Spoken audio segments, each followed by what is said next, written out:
Hello, can you hear us? Let us know. Yeah. It might be a little weird. It's probably weird. Yeah, let us know how audio is. We haven't been actually live in quite some time. Y'all are so blue. Y'all are very blue. Matt and McCall are a little blue. They're a little There's down. nothing, I mean, I don't know what I can do about it. We look like a Nine Inch Nails music video from the 90s or something. Oh, okay. Coming to you actually live from an actual tavern, so that's fun.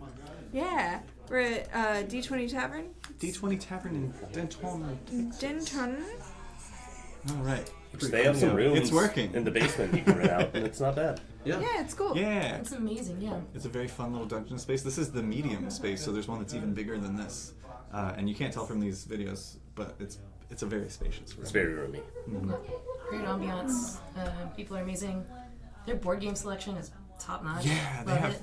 a whole wall of so many different like board games and card games. They've even got like core rule books for like Pathfinder and Kids on Bikes. Kids on a Bikes, bunch of which different is stuff. rare. Yeah, the physical copy of that is hard to find.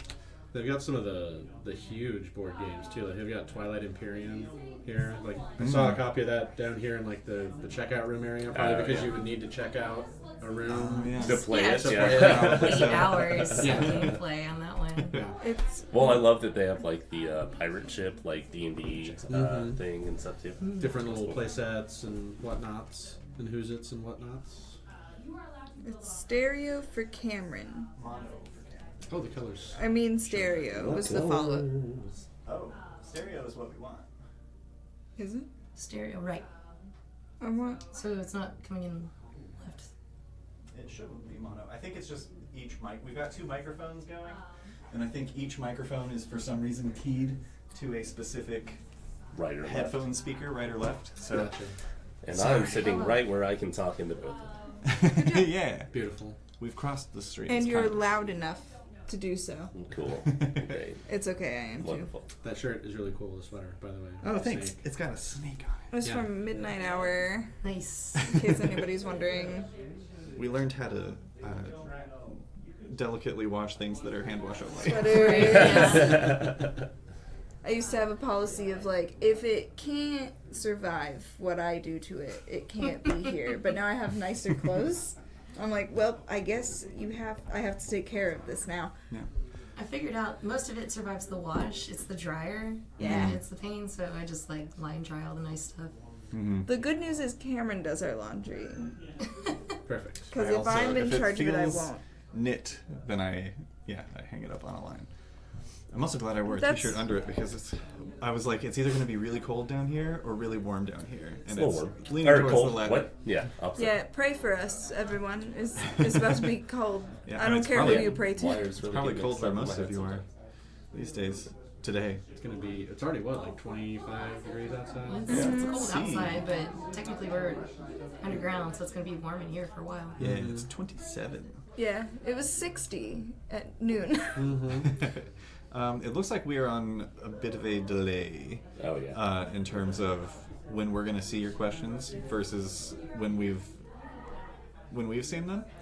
So go ahead and get those questions coming in. We do have some in Discord. We do, True. which we're going to give priority. I also need to connect to the internet, and then I'm going to check out Patreon just in case we got any there. Ooh, Patreon questions. Did anybody send their questions to Patreon? I don't think so, but I should check. I did ask. Nice. I'll just say right off the bat, I never thought I'd die more than this campaign. Like, every single combat, I'm like, I'm gonna die. I'm gonna die. Am I gonna die? I might die. I was convinced it was gonna be you. Yeah. Yeah. Yeah. It was brutal combat. You only went down Cases. once, right? When you actually went down, right? No, I did get a giant sword thrown at me one time. Well, that barely Also. counts, yeah. Practice mode, you went down once. Yeah, I don't think that I ever had to do any death saving throws other than when I actually perished. Yeah, you were the only one that didn't, and then you died. Yeah, that was a bad situation all around. It was, but I had to make sure everyone got out. You know? We're all audible. I will move this away from me. Is this better or the same? I'll let you know in a couple of minutes. We were going to Discord for Yes, questions? yeah, nothing on the Patreon side. Also, don't forget, guys, that we are going to be unveiling the trailer for the next thing tonight. Mm-hmm. A little sneak preview for you. It's a lot of fun. Sneak peek. Excited about that. McCall may have been up all night. And It's that's vacation. You might have just taught yourself a whole fucking program in a night. It's just an Normal. Adobe program. It's not like it's a big deal. Yeah. It was worth it. It's so rad. It's a labor of love for sure. Mm-hmm. If any of your questions are, why does my voice sound like this? It's because I'm a really good voice actor, and I was acting the entire time I was Hugin. This is my real voice. This is what you've always sounded like. Yeah. Also, same. It's so impressive. You guys really, So raspy over there. really committed yourselves. We got an FM radio DJ voice over here. I maybe had to go into work all week, and I'm getting over that. Yeah. It's like, cool, go into work one day. Yeah, cool. Mhm. Every time. Every time. It's Discord. Yes. There were questions. So some from Zerifahel. Oh, this is a great time to learn how to pronounce your Yeah. name. Can you type Zerephiel. Or phonetically? Zerephiel, right? Is it Zerefihel? That's Zeref- how I've been saying Like it in my Zerephiel, Zerephiel. but it's Zerephiel. In my head, that sounds right. Zerephiel. If that's wrong, give us the phonics. Yes. The phonetics. We are hooked on phonics. Mm-hmm. That's how I learned to read. Mm-hmm. Like, twist that mic because Zeraphiel said it sounds the I same. mean, you also picked Wait, up the weapon twist? thing, right? Are you talking about McCall picking up Matt's weapon at the end? Because that was the thing. That happened? I went into like a fugue state. Yeah. McCall picked up his +1 weapon and got the fuck out at one point. Yeah, the rapier. I was busy like. I It was blacked the- out. No, I did had to too. It's rewatch fine. the episode to see if I could have saved you. And I could have saved you from 24 points of damage probably at some point, but I feel like I don't even know if that would have helped. No, probably not. Those guys ganged up on me right at the end, and I was so distracted and trying to come up with plans, and then one turn went by and both of y'all were low, and I was just like, fuck. I was like I'm trying to get everybody out, so I knew I was gonna die probably whenever they rushed me and like flanked me. I was like, okay, this is it. But at the same time, like they're all focusing their actions for that round on me, which means they're not attacking y'all. So it's fine. Okay, so it's Zerephiel, or just Zeref. In Discord are the Chaos Hours. There's a link in our About section. Their question is, what was your favorite Nat 20 or most devastating Nat 1 moments you can think of? Right. I forgot. I was like, great. I have a whole I week can't to think remember of any this. Nat 1, weirdly enough. I remember Nat 20. I remember my favorite Nat 20. Well, yeah, me too. Right? The tuning was like the Yeah, best. same. Like, there's no way. I did not expect that at all. I was like, Yeah. I'm gonna fuck this up. I like that I just went in blind. I had no idea what what I needed to roll, what my pluses were, or whatever. And I was like, yeah, sure. Oh, it's +0. Literally. It was +2. And you're like, +2? Yeah, Oh, plus yeah. 2. I got zero. plus Yeah, there. you were And plus I zero, was yeah. like, this is ridiculous. So crazy. Sacrificial bunny. That's cool as shit, though. Matt is referencing his word-for-word notes of the campaign. I mean, the script that we all Yeah. followed. With I that's love- Lance, I my love Lance that. sticker. But yes, this was my. Let's see how far I got in the notebook. This was how much of the notebook went into About half this of it. campaign. About half of a Moleskine Kahir. Nice. Oh, Man, It's nice to have must a be nice to diligent have one note notebook taker. that you put all your notes into and don't forget it at home every time. But Yeah. why- you could just leave it there. The studio doesn't move. But I want to look at my notes. Josh has a bad habit of taking his notebook home and then Showing up with a different one every time. Were you You know, or thinking- not at all. We should just get you a little like USB or a little Bluetooth keyboard, and you can just have a Google Doc going on your iPad. Then he'll forget the iPad.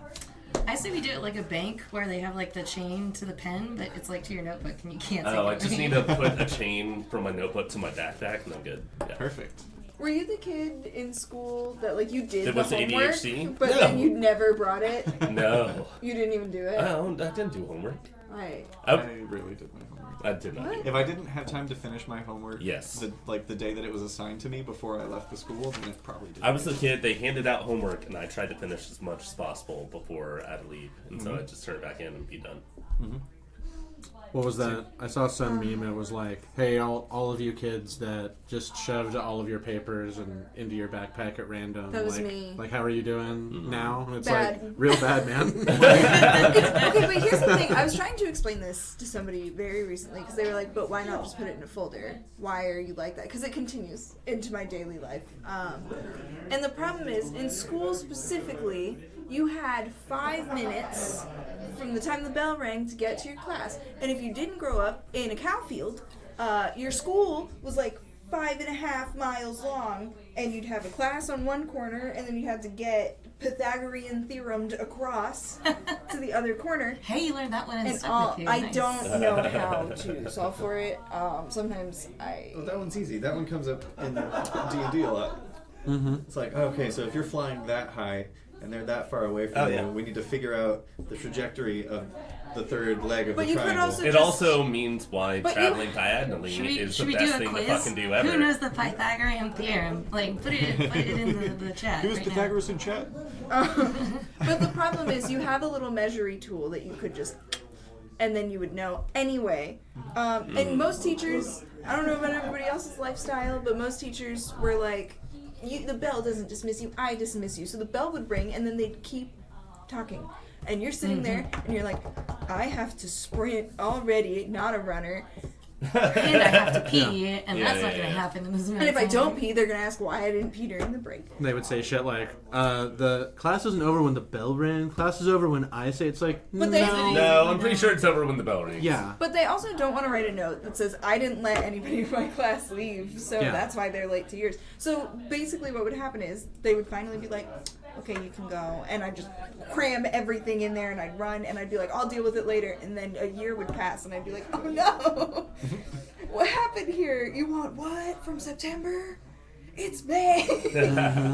Anyway, I took architecture and engineering classes at the same time as like geometry, and we moved so much faster than the geometry class. It was just like, first week you learn everything about geometry. Done. yeah. Anyway, Sorry. favorite 20s and 1s. I think that question specifically was like in your D&D career or like Yeah. your tabletop Yeah. career.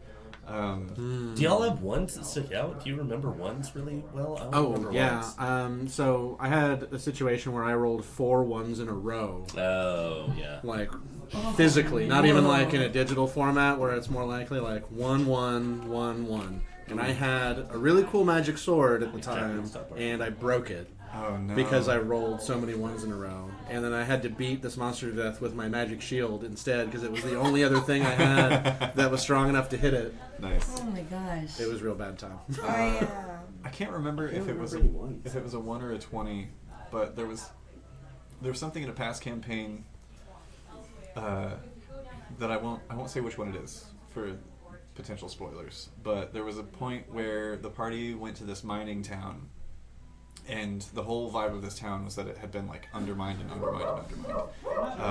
But it was like there were two. It was very much like a Hatfields and McCoy's kind of situation between Oh, God. between elves and dwarves, and they were both mining families. And they were always like encroaching on each other's territory. And at one point, one of the characters tried to use thaumaturgy in a tavern to intimidate someone, and their specific like request was they wanted to just like make a little tremor to like kind of like shake the ground when they spoke to scare everyone. So I was like, okay, roll about it. And I can't remember if they rolled really well or really They poorly. rolled really bad. It was a nat 1. Yeah, it was a nat 1, and I was like, well, I know it's a cantrip, but this place is not structurally sound, so shit. that little tremor caused the ground to start to collapse, and eventually it like swallowed the entire tavern, and they had to like run to escape, and then they never went back to that town again. Yeah, we just left. Like, peace. Yeah. Best like kill count for a thaumaturgy cantrip ever. Probably. No, we saved everyone. You did save a lot of people. It led to a really cool sequence of like the whole town is starting to like collapse and fall into these caverns in the earth. So the party was going around and like grabbing people that they knew, and there was a lot of like big action sequences of like sliding down like second floors that had partially collapsed, and you're like sliding and had to jump to the next building. It was very cool, but was not what I had planned for that session. I feel like a lot of my ones just don't matter. It's always like initiative or like a skill check or something, and not like this is the game-breaking moment. Well, not everyone is, you know, Good at penalized. Well, I just mean like not every. It Bless. doesn't always have to be. I have like, played with a them disaster. more than anyone else. Huh? It's true. Yeah, I used to be a lot more unforgiving about nat ones. Lately, I've been a lot more relaxed about them, because sometimes it's not fun to have everything get derailed just because you rolled a 1 on your dice. So I rolled a character once, and I notoriously had the worst rolls on the table, and I also, much like Matt, rolled with different dice every time. Nat 1, nat 1, nat 1. They know you have no loyalty. You Yeah, gotta no, that's you why gotta I choose commit your to a dice. die. Yeah. No, because I had many nat 1s with the same die. The reality So was are we that the committing people and they're the non-committal? the reality is that it was a lot of chess X dice. And Yeah, oh, yeah. And we balance tested them after I started making dice, and we were like, oh, these are all skewed to the bad side. Well, So, there was a mind flayer, and I rolled a nat 1 on the stun save, so I was stunned. And I think I rolled a nat 1 Well, to you- break the. well, you and another player had failed the stun, and then I rolled a d4 to see which of you would be attacked, and as is always the case when I do that, the dice chose for it to be Sam. This was the beginning of Sam hating me using that method to like, oh, it could go for both of you. Who's it gonna be? Instead of just picking, I roll for it, and almost always, if Sam is involved, it picks her character. Well, like it's like Rosstown said, some characters are naturally unlucky. So Some It's true. characters are naturally unlucky, and I, as a person, notoriously unlucky. I think it's hereditary. I feel like my father was very lucky, and I feel like I got his luck. I feel Oh, like really? there's usually, I feel like there's usually one Am I player at lucky a or table. unlucky? How's your life? Terrible. I'd say you're pretty. I'd say you're pretty lucky. Yeah. What There's- matters? I'm lucky. There's something we joke about in the family called the Holt luck, because they're all just if they try it, it works out. And unfortunately, it's not. You can't marry into it. I think I'm notoriously. Well, give it some time. Yeah. You haven't Yeah. changed your name yet, so. Yeah, Yeah. it'll rub off. But although notoriously, I don't really have it either. No, he doesn't. Fuck. I was gonna say it's like you know all the Blarney stones. like a Just little kiss bit it of and it. get the charisma like- or whatever. It's like a little bit there. It's like better luck than the average person, but not as good as the rest of his family. You know what I mean? Not Is it like because play the you're- penny slots and come out with $100. Right. Yeah. oh, that's the luck right there. For Yeah. some reason, Taylor has the best dice rolls I've ever seen on anybody. Like, Interesting. Taylor rolls more nat 20s than I have ever. He's the opposite. Oh, wow. He like, I think he exists to balance out the universe with Will Wheaton.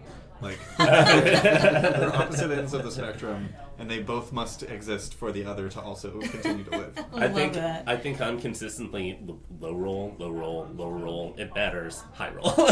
Yeah, story rolls. That's, Story rolls, That's yeah. a specific type of luck too. Yeah. When it's like the least likely that you'll hit it, that's when you roll a crit. I rolled what 3, 4 zeros in this I campaign. Yeah, at least least 3. Yeah. Which we've never seen. Still haven't before. gotten the -1. Just give me some history checks. We'll see. Says that like a dice Christ gives his highest and lowest rolls to his strongest warriors. His also- strongest narrative We warriors. haven't talked about Dice Christ, guys. There's also I Wait. have the weird luck that when I do roll a nat 20, Cameron also rolls a nat 20 against shit. me. So See, so you guys have the same luck now. Oh no. Y'all know that Dice Christmas is next week, right? Dice Christmas. Or Dice-Miss? What? 120. 120. 120. Yeah.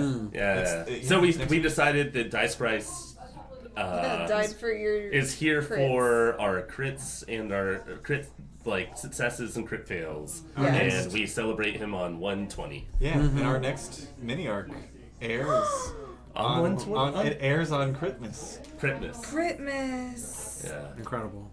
I 120. think we should check today's luck by rolling a d20 for everyone. I think Matt brought people dice. brought dice. I mean, I I did. brought Taylor's dice. I'm gonna roll those. Yeah. Do you? Are they over they're here? in my bag. Yeah, they're in the bag. Let me Nope, pull that's the out- ducks. Let me Sorry. pull out all the cables. Here's the dice. Oh, those ducks. They're ducks. It came. Do you want some ducks? This, I'll leave my duck. Yeah, this I think lovely it's dice everywhere. bag, by the You way, could put that it was in a that lovely little gift. skull Did you see the inspiration thing that came in? Live, baby. You gotta listen to my burps now. Everyone knows how to do Can't these. edit them out live. Oh, the ducky! Oh, this is red. Color. Oh, he's got a little monkey face. Ooh, such an important decision. I I think gotta Josh go with should the roll. green. Green. It's Alright. a huge D20. That's so. No, it's giant. It's fucking awesome, right? It's rad. the only thing big enough for Josh's giant paws. Well, the Taylor's, and he's taller than me, so. If you can't reach, I can reach. He's gonna fit. Put it in his nose. Nice. Wait, what'd you put up there? Oh, Little little duck. Oh yeah. Can you even see? You can see McCall. Oh, okay. So yeah, let's roll and see how everybody's luck is doing today. There's a skull up there, by the way. You can't see it in this Fascinated by frame, these but there's a all skull, black. and now there's a duck in his eye. Do you want to 11, roll perfectly average. last campaign's dice or the new campaign's dice? Last man. campaign Yeah, do size. last. Yeah, Last season campaign wrap size. We ain't done. This until is the second. wrap up. Yeah. That's why I rolled Lucky my 13. wolf ring and all that. Oh, What did you roll? 8. 8? 11. 18. nice. 19. I kind of like these die. Hey, does vibe check still work? It never works. Oh, okay. Damn. Wait, what die I always call it? You, Oh, everything. vibe check. You called it everything but vibe Vibe check. check. It was like, at one point it was like fart check or something. But- I don't even know how we got there. Did we lose a die immediately? yeah, I did drop. Oh no, that was exclamation fart. Vibe. Exclamation fart. Exclamation part. that was Vibe it, check. yeah. We gave you one Oh, line. is this a secret note from something? Oh, that'd be exciting. I think it came out of your notebook Oh, actually. right. Oh, that. No? Oh, it's got hair on it. Oh, cool. Yummy. Ratfish. It's covered in treats. Let's see. Oh, that is actually from my notebook. Oh, is it This- Azalea's name? Yeah, it was your secret name that I kept in my notebook. Whoa, those are cool. I know. I got some metallic pink dice too. Oh, they're Oh. cute. But I don't damn. trust the balance on them. Oh, I they haven't feel tested them weird. yet, right? Oh, look. It's the That the feels- eclipse glasses that we Oh use. my gosh, I yeah. had that in my notebook too. The eclipse happened while we were filming one of the sessions, and It's like that there's was so such- much fun. yeah, So such a fun. These- Well, I thought it was funny Um, because we breaked halfway through the session and we come back and you're wearing those, I'm wearing sunglasses, and it like does not address it at all. can't Remind see me out to of find No that out dice later. have Normal dice, by ever the way. made me feel like my hands are so sweaty. You know what I mean? Let me see. They make They me steam feel like up. I'm very strong because they're extremely lucky. really These weird. from Timu also. Yeah. Ooh, alright. Is that a 10 or 19? It's very hard to Got We some weird firm, action on them. we firm rolled a 6. read. Ooh, yeah. Oh. They do make your hands Let us feel know if like... you guys Hey, we roll. firm. We will judge your luck. We firm. Sorry, bud. You're with me. Wait, is it firm? It's firm. Firm rolled a 6. Where did Aw, hi Firm, I miss you. It's been a Yeah. minute. Love you. he wants to kiss you? I do want to kiss you. Froststone also rolled a 6. Ooh. Nice. Wait for me. You better be upstairs by the time we get out of here. Yeah, right? If one more person rolls a 6, The devil. then Oh, we'll show you the Come trailer. on. Zerfiel. Zerfiel is it's in the name. 5. 5. So So close. I guess So we'll never close. tell you what Oh we're my doing gosh. next. Okay, I had a question. Okay. Yeah. So, where did you guys land on the shock keep? Oh, That's it's Pete. fucking. Is it young Pete? Because he doesn't sound old, but it's Pete.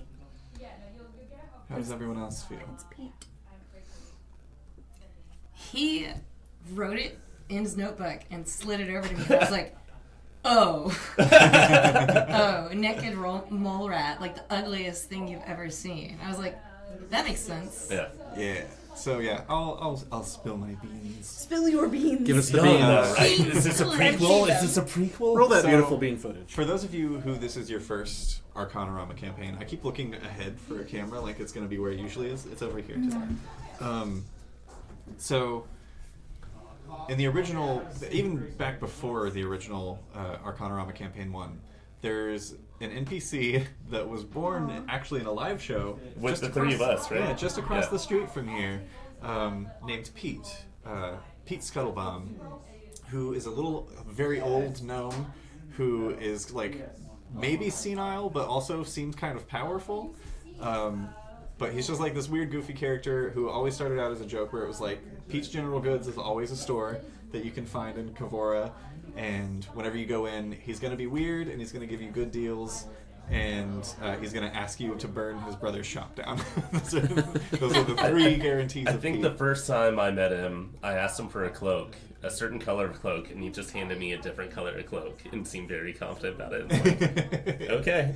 Yeah. He's He has a jingle. "Oh, I know what suits you. We made that Thank up. We did make that up. Yeah, he's got a jingle for his general store. But since I have grown to love Pete so much, and also the works of Brandon Sanderson, so I've kind of worked, and I've talked about this before, but I've kind of worked Pete into being like the World Hopper of, the World Hopper equivalent, I will say, because there is something different going on with Pete.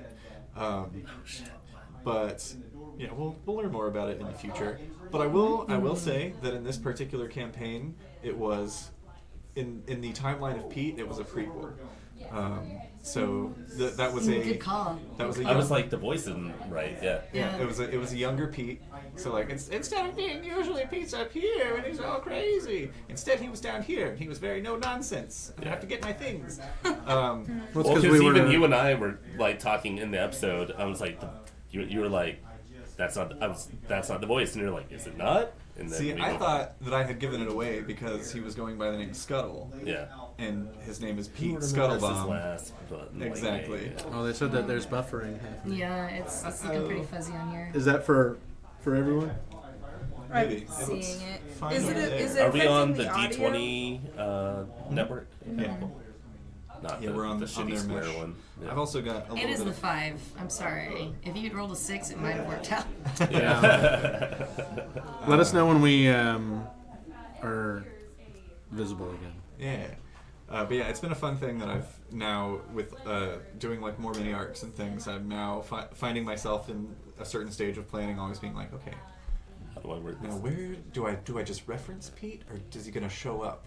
And if so, how important is like how integral is he gonna be to what's going on? So I've been trying to like plug him into different places. I'll be honest, when we started the campaign, I was thinking about this too. Mm-hmm. I thought it was going to be Howie this time because he's the one that looks more like an animal. Yeah, I had considered it, but I thought it would be funnier. Yeah, If and it they was- could roll. if it was just like So he's just a good. gnome, he's just a guy, which also kind of gives you a reference of like the scale of the Fang and Fur world, Yeah. which is that like Pete was the same size as Lance, Right. which Lance wasn't like short. No, I or- was a medium-sized person. Exactly. So like whatever this dimension or planet that you guys were on in Fang of Fur was, Pete was like more to scale with the population. Real quick, I want to give a couple of shout-outs. Yeah.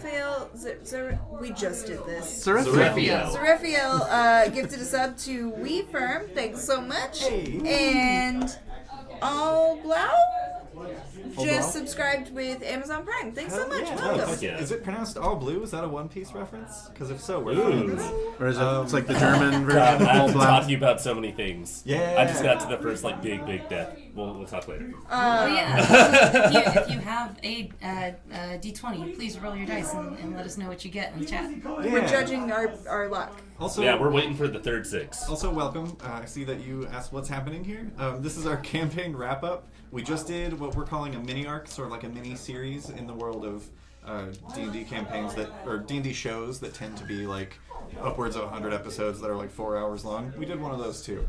But in the interim leading up to our next long-form project, we've been doing these little mini-arcs. This one was War of Fang and Fur, and it was a like hard mode Game of Thrones style campaign in a world full of anthropomorphic animals, and the different animals have different clans that were the different houses, and there was a lot of political intrigue, and it was only 12 episodes. They're all up on YouTube. You can get there through the link in our About section. I'm pretty sure we have one. If not, there's a link tree in our About section that will take you there. Also, like, pretty brutal, all deaths final, like... It is a One Piece reference! Yes. Yes. Hell yeah. Good person. Yeah. Oh, I should have worn my... No, it was a Christmas sweater. I have like a One Piece Christmas sweater It's that I... cold. It I'm is, like- but it's not Christmas anymore. Well, that's fine. I bought it for you. I Wear don't it want all to the say what episode I'm on because I think you'll judge me. Well, give me a number. Yeah, I'm over 500 now. Yeah! Oh, nice. The only judgment I have is... Get further. That's great. We're about... So, for those of you who aren't in the know, Sam Welcome. and I... Hello. This is the side of the table that. Yeah, One Piece. we're like, I haven't don't seen have this any much of it. time. I don't know. I somehow, like, No, during the because you're holidays, I powered through, crazy like, shit. 200 Yeah. episodes of, I'm up like, until 5 One a.m. Piece. I was, like, cleaning my house with my iPad, playing One Piece while I was cleaning and shit. It was wild. I will say, the dub is almost caught up, so... If you, I if need it's, to start if it's, it. if I'm it's that ready. you don't Well, I have watched- like the time to look I at the watched captions, then- dubbed just because it's so long. I want to be able to do other shit while I do it, you know? Like, I fair. want to clean my house. I want to take a bath. I want to, you know. Yeah.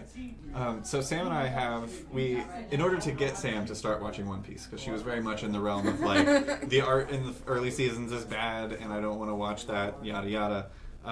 We entered this trade with one another, which is, I will watch a full season of a K-drama, which is 16-hour-long My episodes. favorite activity is watching beautiful people kiss. And in exchange, we'll then watch 64 episodes of One Piece, because it times out to about the same if you're 16 hours. if you're skipping intros Wow, and outros. It's about the same. So we've been doing that, and we've got, I think, 4 episodes left of our current drama, and after that we're going to be caught up with One Piece. Which is wild. Wow. Yeah. Which, when is it actually supposed to end? Yes, Nestle Soon. Wipes. Thank you for subbing. Yeah. That's awesome. Thank you. I'm Welcome. over here. I'm smiling at the names Nestle Wipes because so it's, good. it's great. It's excellent.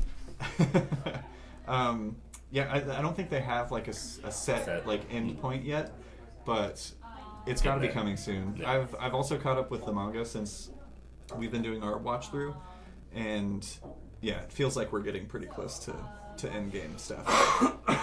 So So that's exciting. Zerafael says he's at they're at chapter 900 something. Like, Yeah, how far did you get?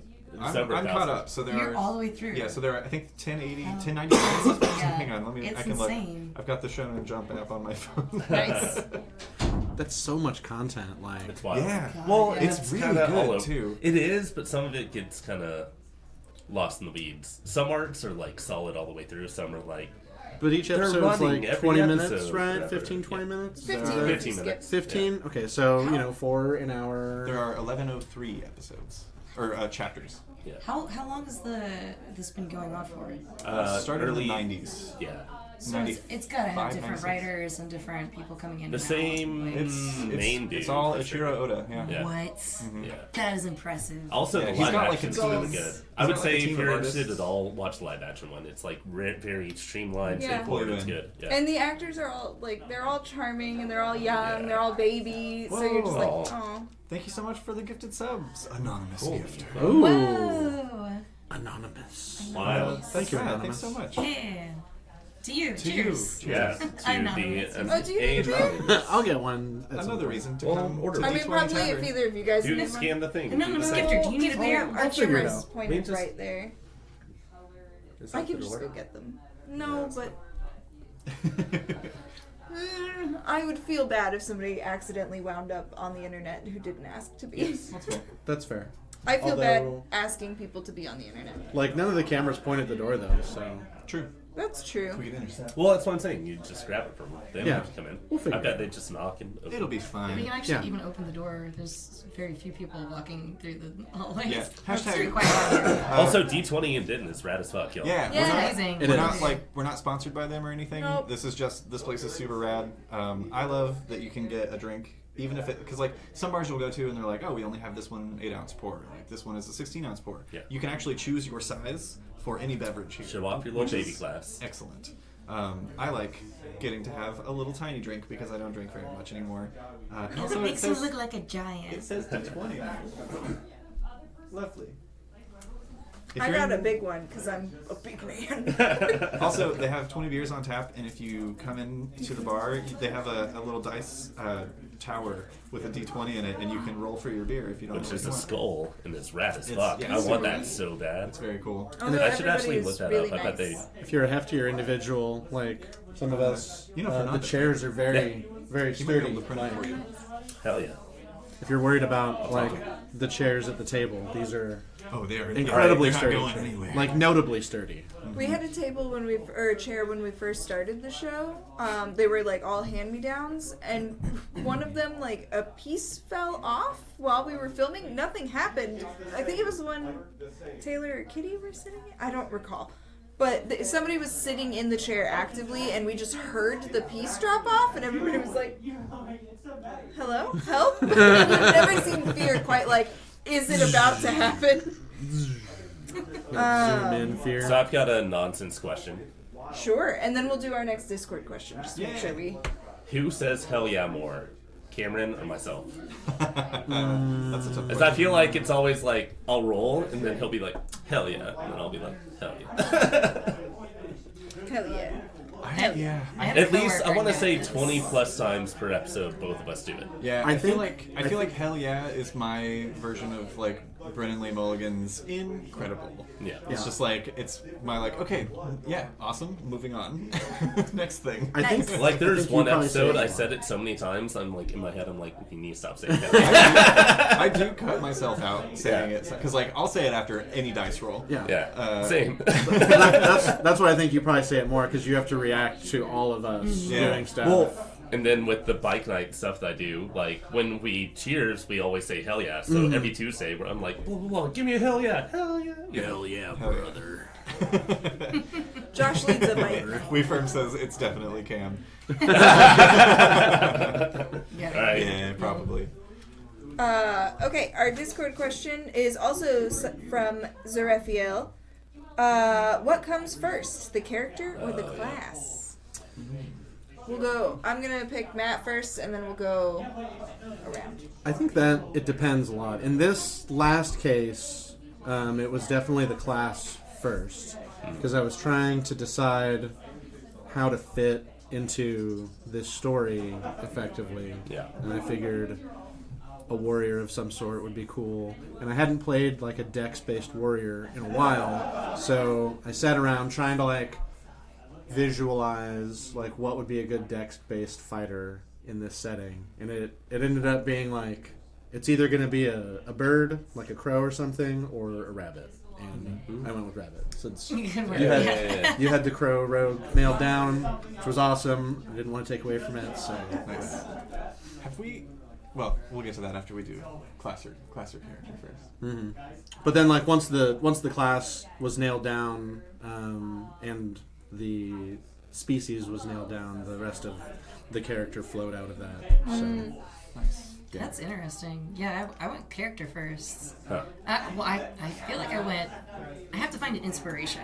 Yeah. And so the inspiration for Hugin was specifically like the article that came out from Nat Geo that was like, ravens have been found helping wolves in Yellowstone National Park, and that they have a symbiotic relationship. That was one of the first things that you sent me. And I was just like, this is fucking brilliant. Like, I love anything to do with like Nordic history and anything that's, all of that lore and stuff like that. And so Hugin and Moonin were always like top of mind for me as just being like the coolest, I don't know, elements to ever like pull into anything that I create.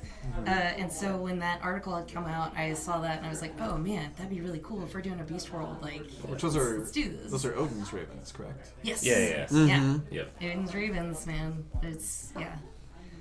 I actually only made that connection a couple of days ago because Oh, I saw really? some clip from American Gods where the Odin character was talking about his many names or whatever, and he mentions he has the two ravens. One of them was Hugin. I was like, I'm an idiot. But yeah, I like the idea of being like Hugin was, you know, the right hand or left hand of the king, and Yeah. you know, I wanted to do that for the Looperl family. But like, how do you do that in this kind of world? And I was like, well, what if I was just adopted or something, or like what Yeah. if the history is a little muddy there and you don't know where that's from, and like what would you do as a raven that's supposed to be knowing either the future or the present? And I was like, well, what if I was just like a rogue that was an inquisitor rogue and like had really good ability to figure out what's going on around me and stuff like that, or even like a scout. Yeah. Which is what the symbiotic relationship is. A lot of times the ravens will scout out ahead and find animals or prey and then call it out to the wolves. The wolves go kill it, and then the ravens get to eat They some too. scavenge it. And then they're Yeah. just like Yeah. buds. Yeah, and going back on that a little bit, this is not. I don't want to say spoilery, but it's more of like an assurance for those of you who really enjoyed this mini arc, which is that we're all pretty much on the same page that we want to do another season of this. It's going to be a second, but fear not. There's some other stuff coming. Yeah. Oh my There's goodness. so much downtime. I have so much to think about in the meantime. It's Yeah. terrible. My mind just. But the reason that I say that is It's good because for you. there's Terrible. a lot of that we didn't really get to dive into and touch on with Hugin that I have like copious notes on myself that you don't even know about. I'm that sure. I love, there's like a lot of fuel there. I was like, take it or leave it. Here's all the stuff, this background. If Yeah. you want to use it, perfect, go for it. If not, I'm fine with that. Yeah. Knowing Cameron, he uses every little detail he can to like twist Yeah. and mold a beautiful narrative. It's gonna be fun. Didn't Very King excited. Luperil have one eye also in that game? No, Was that a thing? Skill. That was Skill Skill had had the it? scarred Yeah. face. Okay. Yeah. For some reason, I thought King Luperil had like a one eye situation going on, and I was like, that's very That fun was- also. That was another thing that we didn't really get to spend a lot of time on because so much shit hit so many fans all at once. Yeah. It But, sure did. but learning about the fact that the honorable Skill Beetlebane Yeah. had his name was based on a Bullshit. lie. Yeah. Because the fact that he had been going by this name Beetlebane, claiming that he and Riss had taken down this blast beetle when in reality it was already dead when they got there. Yeah. And then he got his scar from the guy who actually took the beetle down. And then there was the dishonorable murder of that guy by Killed that dude. by Riss. But then they were just like, all right, we're going to bury this body and tell everybody that we did this. And I got this while we were doing it. And that's how Skill got his name. And then pretty much, if you go back and watch, most of the decisions that Skill makes from that point on, the reason that he is so honorable is because that's always in the back of his mind. Is he Of always everything is a feels lie, it even? so I have to overcorrect They and said- be a really good boy. One of the mics is cracking, they said. Uh-oh. There's some static. Are you sure it's just not Is it- cracking voices? It might be. It could also, there's a Yeah, we have- boisterous game next We need a, door. like, It sounds what's it fun. called? It Put a does. gate It up sounds like they're having a somewhere lot or of fun. Yeah. What's up? Does it need more gate or something? No, I think don't I mean know we're what that good. We're word not. I means. think when we're probably all talking or all laughing, we're getting some peeking. Some feedback. But for the most part, we're hanging out in the yellow, so I think we're all right. How's it sounding now, Chad? Now that we're calm. Still crickly crackly. Some stuff. Static. Also, thanks so much to everybody who sticks through with us, even though none of us can hold on to a thought for more than a second. We love all of you. We're the I'm not most getting any ADHD static on my people. Yeah. We use it for the text. Who's is Matt the least ADHD? I just No. realized. You seem so focused. I just realized Well- we should probably also add non-binary to our tags because at least in Because this we're all particular gay. group, over half of us are, are that. I should update that. There's a lot of background voices still static. Is it unlistenable? I can tell you. Oh, it's Yeah, buffering again. try maybe closing out or refreshing the page. Oh, we're kind of weird and slow. Oh, I am getting a weird. Oh, Matt, could you maybe move your phone away from the microphones? We had a similar issue with Taylor's Samsung, and being near the microphones, there was a lot of feedback. So Interesting. mine away. Yeah. Let us know if that changes Playing things. music, I definitely understand that. You just like throw your phone on top of your amp and Yeah. Oh, weird. yeah. Maybe I can put it on Fascinating. airplane mode. Yeah. So what comes first? Well, then I won't see the Class? chat. Right. Or You mean you can- character? Oh, yeah. Perfect. Yeah, there we go. Usually I'm class first. So like when I made Howie, I was just like, I want to make a cool idea for an artificer, and then I was like, oh cool, you can do like a thing where Which is so crazy that we were like, hey, do you want to join us at level 15? And you were like, hell yeah, I want to play an artificer. I was like, all right. yeah, that's me though. Also, shout out to Josh for joining us at level 15. Yeah. But By the it way, was put your answers in the chat as well. Oh, We want to yeah. know Class or characters character? or class first. Yeah. Mm-hmm. But that was very much like, oh, cool, if you have, like, what are they called? What was Nice, Hank? that fixed it. Oh, your homunculus? No, the other one. Steel Defender. Steel Defender. I was like, oh, if you get a Steel Defender, like, if you have Pat Tactics, you can get advantage on everything, and I just kind of spiraled out from there of like, oh, why would... So then I'd be playing a kobold. Why would a kobold build things? I was like, oh, because they're pack things, and he doesn't have a pack, and it all came from that. But with this, I had a completely different character. I'll even say what I was going to do, because even if I have backup characters, I don't think it'll be this anymore. Originally, I was going to do like a rogue,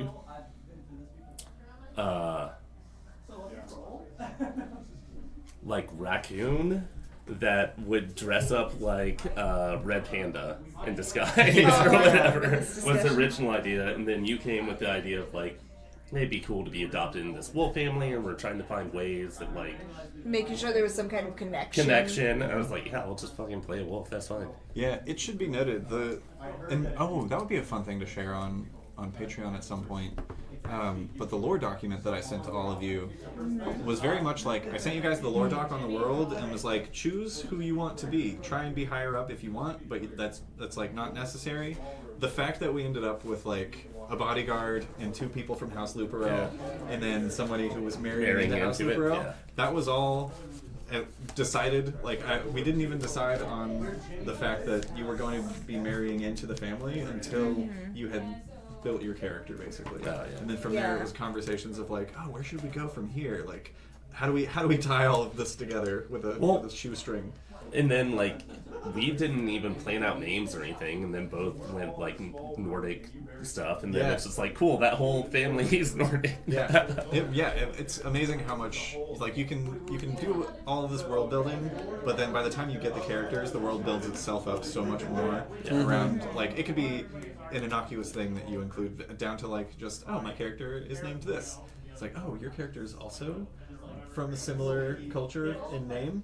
That's the culture of this house now. That's how Josh and I accidentally developed Tieflings. in our world. Tieflings just have an amount of chaos. Josh and Cameron are the first people I ever played D&D with, along with others, but these 2 stuck around. And We played live on stage at a bar.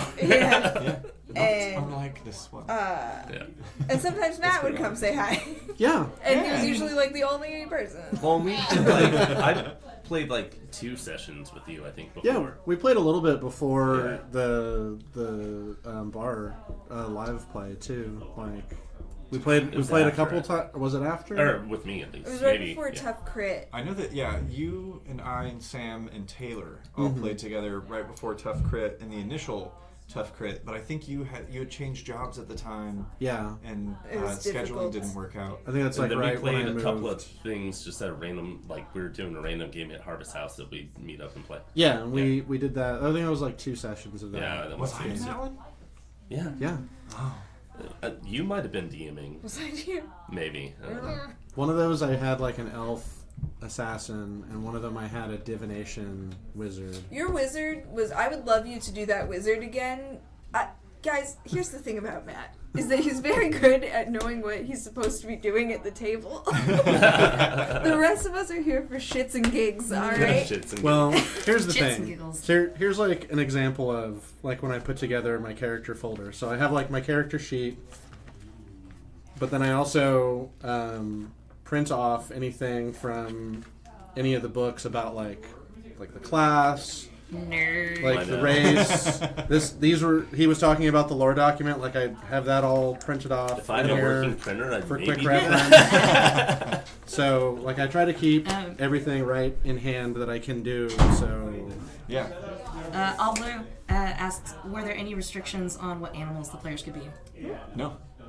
Actually, so even the fact that I knew basically the only restriction was like, okay, I know that you guys would probably appreciate a jumping off point to help with building a character. So I came up with the idea of the Grand Melee, or the tournament, not even the Grand Melee itself, but just the Tournament of Champions, where people from all around the world, all around the continent of Fairlorn, show up and can win a favor from the High King.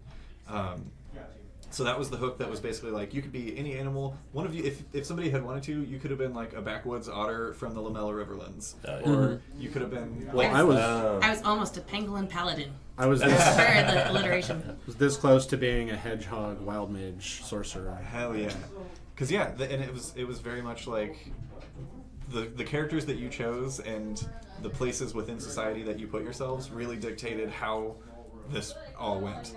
And I will say this is one of the few campaigns where like each session I could only plan so far, because it was like, okay, we've got the Grand Melee, it's going to be a big fight, and whoever wins is going to get what they asked for. Mm-hmm. What is that? I don't know who's going to win, so I cannot plan further than this. And then it ended up being the person who should have won. Like, the one person who was going to be like, yeah, I don't want to like rule any lands. Yeah, can I get a stat? I'm going to get you the motherfucking stat. If I live. I hope. All Blue also Oh, yeah. asked if we'd be continuing with the same characters for season 2. I don't think we can say yet. Yeah, it'll be a continuation of the same story, Yes. but whether or not people are the same characters kind of depends on Well, the... I can say for sure that I won't be. Okay, may I suggest a zombie plotline? Hey, we Yeah, could the do mountain, that. yeah. We could do that. That's possible. That would be so sad with that character, though. I would be very Oh, sad. I man. That would know. just like make it very depressing. Oh, it would have to be. So it wouldn't be able to be like just like mindless undead. That would have to be like an Oathbreaker situation, like like a Revenant situation. Like you were resurrected, or very much within the theming of what A War of Fang and Fur was, like Lady Stoneheart in Game of Thrones. Which is like a character that has died and then somehow has come back, and they're not like themselves at all. They can't even talk anymore, and all that they want is to get vengeance on the people who fucked them up initially. Zarephiel said something really cool. If I could pick, I would have been a Stoat Wizard. You guys should tell us in the comments, if you were making a character for Fang and Fur, what would your animal and class be? Yeah, maybe some of them will show up as NPCs in season 2. Ooh, that'd be cool. Almost Oh certainly. my goodness. Man, so also, if you couldn't tell, like, I'm not going to go into further specifics of this, but my, like, Paladin Oath was about keeping my family alive. Oh, yeah. But I'm not going to go further into detail of that, but, like, that's why at the last fight, like, I'm always going to be there picking you up off the ground, because if you die, my fucking oath is broken, and Oath broke. some other shit's going to happen. Yeah. I know. There have been conversations out of character where Josh and I have been a little bit like, no, you don't. Yeah, it was will very break interesting, you. because apparently for you had said for Riss, I don't think we talked about this on camera. No. What was it that led Riss to side with Azalea versus not siding? Oh, I went back and, like, if you would... Because If basically, we like, when didn't you, have that even part earlier in the session where we had the Zone of Truth and all that, and if you hadn't picked me up off the ground multiple times and stuff, like, I should have died multiple times, but you and I were, like, keeping each other alive at some point in the shop and all that. I think you had Narratively, from my point of view, it seems like you're fucking up my life. Like... things were great until Azalea entered the picture. For Yeah. Sure. But part of it, I think part of it, yeah. Well, I like that. Even like, I want to say it was like 4 episodes before the end. Both you and I are still just like staring at her. Just Yeah. like, I'm not convinced. Yeah. But like, I would have taken that deal if it happened a couple episodes earlier or something, maybe. Like, Yeah, I think you had said that the main thing that pushed you over the edge towards not siding with Bristlebeard yeah. was the fact that he basically confirmed for you that it yeah. was your actions with Skjold that caused the incident with House Arctos. Yes, exactly. It's like, because, what are they? It starts with an M. The Mistel. Mistel. But yeah, Yeah. I was looking at the team. Because he was Fruit basically feels- saying that, Mistel yeah. had a grudge against us, so he teamed up with Arctos and all this other stuff, and they like made a pact on that. And it's like, cool. She's the stable one, yeah, or she's the non. I'm the stable one. She's the like chaos agent. Yeah, great, cool. I got my entire family killed. Part of her family killed. Yeah. Also, Flying Squirrel Swashbuckler is great. I love that. Yeah. There's so much character there. Also- Weefern would be a rogue Beals. Eric, please send Beals pictures in Discord. Yeah. We want to I see love the Beals. best little doggy in the world. Little, we're going Please little on that join doggy? our Discord. He's a He's a big sweet old boy. doggy. He's Just smaller than little Grim. boopy. Yeah, I guess so. Ren. What is Ren? A wren? A bird. A little creature. But also feel like part of it. That helps. A little bird. Oh, I little feel like birds. Wren. because Skill actually loved you, that meant something. to you, Wrens are you know? actually my Yeah. favorite birds. They're the cutest little things. I love that. Yeah, there's the great thing about Azalea, or like the interesting thing about playing Azalea was that it was always like, what is the benefit of what I'm doing? Yeah. Conflicting with like I also want to do the good thing, but does it benefit me in the end? So it was like nothing she did was like only for her own gain, Yeah. but it was also for her own gain. I If that makes definitely, sense. I will say in my notes at one point, was like, did Sam and Cameron work this out ahead of time where They did you're not. actually the villain? Maybe It was real. like maybe episode 5 or something. I like wrote that in my notes. So it's like, that would be wild. I don't think this is happening, I had- but there's a I possibility. mean, the bad news for you guys is that I live with him. I We're have- married. Yeah. Well, I had on multiple occasions considered messaging each of you Yeah. to see if you would have any interest in that, but by the time that I had the idea, we'd already gotten a couple of sessions in. It was like around episode 4, I think. Mm-hmm. And at that point, I was like, I need to see them try and stick together because they're in the shit now. It felt good. I don't know. I mean, we started off the way that this whole campaign started. We were like, okay, is it going to be PvP? Like, are we going to get shitty against each other? And it very quickly turned into a group thing where we're like, no, it wouldn't feel right. Yeah. Well, so the beautiful thing that kind of worked There's out, tension, but because I was prepared to be the bad, like without us speaking about it, I was more than willing to be like, okay, so I'll just kill this guy, be the queen of everything, and it's gonna go great for me. But the thing was that when I actually met Skill the character and I didn't know what he would be like, he didn't want to be the face. He was Yeah. willing to let me do all of it, and I clocked it, and I was like, cool, this is fine then. He can live. There was I'll still be the queen of everything. when you like then became didn't. queen of my house, there's definitely, Tension. I was just like, who the fuck are you? It's another one of those things that like one of the things that like it fills my lungs with air as a demon is the fact that Sam approached this character as like, okay, he can live, to when we got to the point where he died, was visibly upset Yeah. about it. I still think that we need More to than- see somebody about the feelings that I have in here. you, Alright. you literally said, you killed my husband. You're like, I am your husband. Not right now. Somebody else is my husband. I think it came up later too where I misspoke and I was like, no, somebody else killed that guy. Wait. No, No, it it was was me. What would you have done if it was left up to you with that choice at the end? So Hukin had 'Cause the obviously turning you're- point Well, towards Azalea. Basically, when Skjold made you family. Yeah, I think There was a moment where I was asking Skjold about how he felt about you actually. And knowing who I considered my brother at the time would be like, dude, he really fucking likes this girl. Like, all right, because I was ready to be like, out you to the king and be like, no, you're in trouble, let's get rid of you. And I did have the only reason we didn't The was amount because of Kill almost Bill. PvP moments that we had and never had was amazing. Because Yeah. both you and I think, were very skeptical of you the entire time. I do actually. I love. Which I think you picked up on, and that's why you made the ending. I think my favorite like couple of character moments. They were really subtle, but they were how sad it was when Lance was like, "I'll just be your friend for free. You don't have to pay me." I feel like it was Lance like was the really- only non-shitty person, and he died. Yeah. I was constantly caught in this world that I didn't understand Yeah. and had like no concept of what was going on. And there were a lot of times where like I didn't know who to trust. Like I was contractually obligated to protect you, but I didn't know if I should trust you. And especially like after the king died and it was clear that it was your fault, but it was an accident.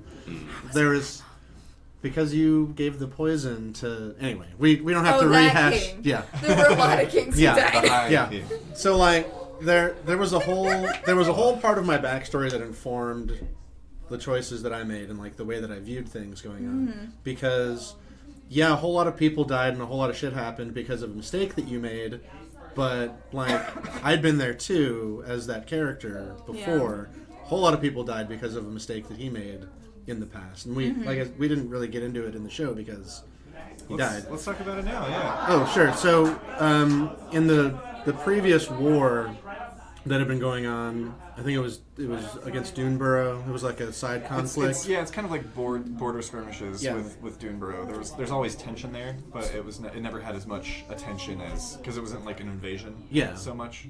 So Lance was leading like a platoon of soldiers against Duneborough, and his scout, who was like a sugar glider ranger, Yeah. had scouted like an enemy ambush up ahead, and I just like blew him off, and we just like kept going, and everyone but me got murdered. Yeah. Actually, the sugar glider who I ignored saved me. Like he pulled me out so that I survived, and then he got killed also. So Yeah. like my whole platoon That was dream killed out. sequence, it was there was like a moment where each of you had a little dream one night, and that was Lance's dream, was reliving that moment of like not seeing the faces of the soldiers even, but just their forms being there, and then interpreting the leading more into it being a nightmare versus what like the reality of what happened and what it felt like. There was just like the raining of arrows. It was just like an unending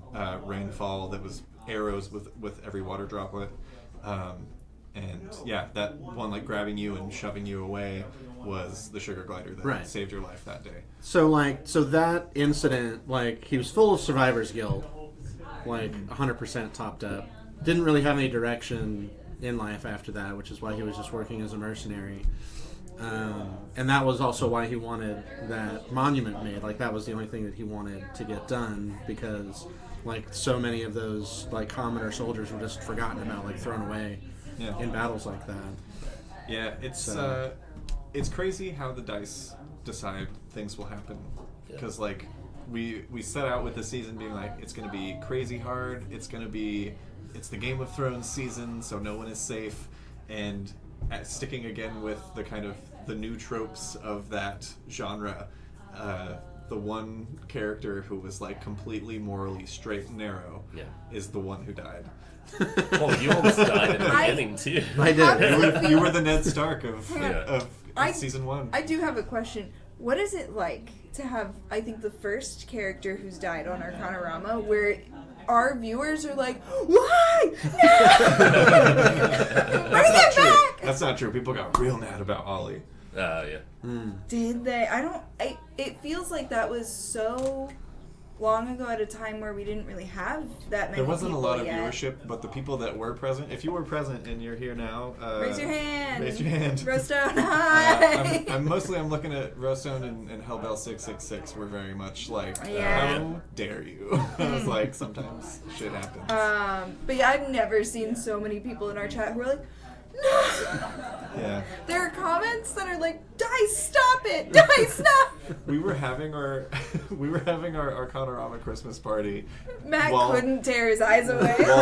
While it was airing, and we had started playing like Jackbox games or something, and we all like I know all of us.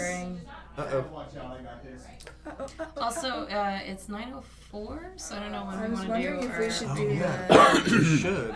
Two other things though. You guys didn't say character class first. Yeah. Oh, for Thank you. me, it kind of happens at the same Oh, it's still time. buffering. Uh-oh. Hold. But when we actually upload this, it should be fine, right? I think so. Because we have it good. Okay, it's working. Uh-oh. Uh-oh. Uh-oh. Oh, it looks like it's up. Uh-oh. I'm gonna refresh and see if that. Uh-oh. Uh-oh. Uh-oh. Uh-oh. Uh-oh. Buffering again. Uh-oh. I've got us good. I do Are we good? think it's funny how little you and I had roleplay time together. Yeah, like the two fighters, you would think like the two people that had the most in common in the group. Yeah. Like, because you were all about I protection. respected you. Yeah. I respected you too. Like you were protecting your family. Yeah. We had very different like combat Lance styles. more than Ollie. Roasted. Oh my god. Oh. Well, I feel like it's also. I mean, if you think about in fairness to Ollie's legacy, now all of us have like way more experience. A lot more planning went into the characters. It was easier for them to be lovable. When we first put the show together, we were kind of just shooting into the wind, like hoping for the best. And Ollie was a great character, but even Miranda, when that was occurring, was itching to try something else. Yeah.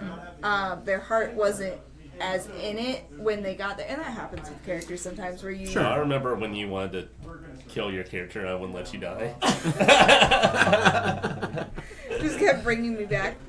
We're in buffer hell again. Buffer hell. It's when we didn't record stuff, but yeah, that was Yeah. fun. You're like, I'm gonna kill myself this episode. I'm like, no. Like you don't have to let your character get pulled back from the afterlife when you die. Oh, she just got pissed off and left. It was great. We didn't really. We were all Like her very character, new in these days. It was my first ever time playing D&D. I rolled a barbarian with a -3 to dexterity. Because Cameron had told me what it was, and I was like, surely that's not going to come up. And it comes up a lot. Yeah. Oh, Crazy. dexterity comes up. Like dexterity and wisdom, I think, are like the two checks that happen. Maybe strength, but like dexterity and wisdom happen constantly Yeah.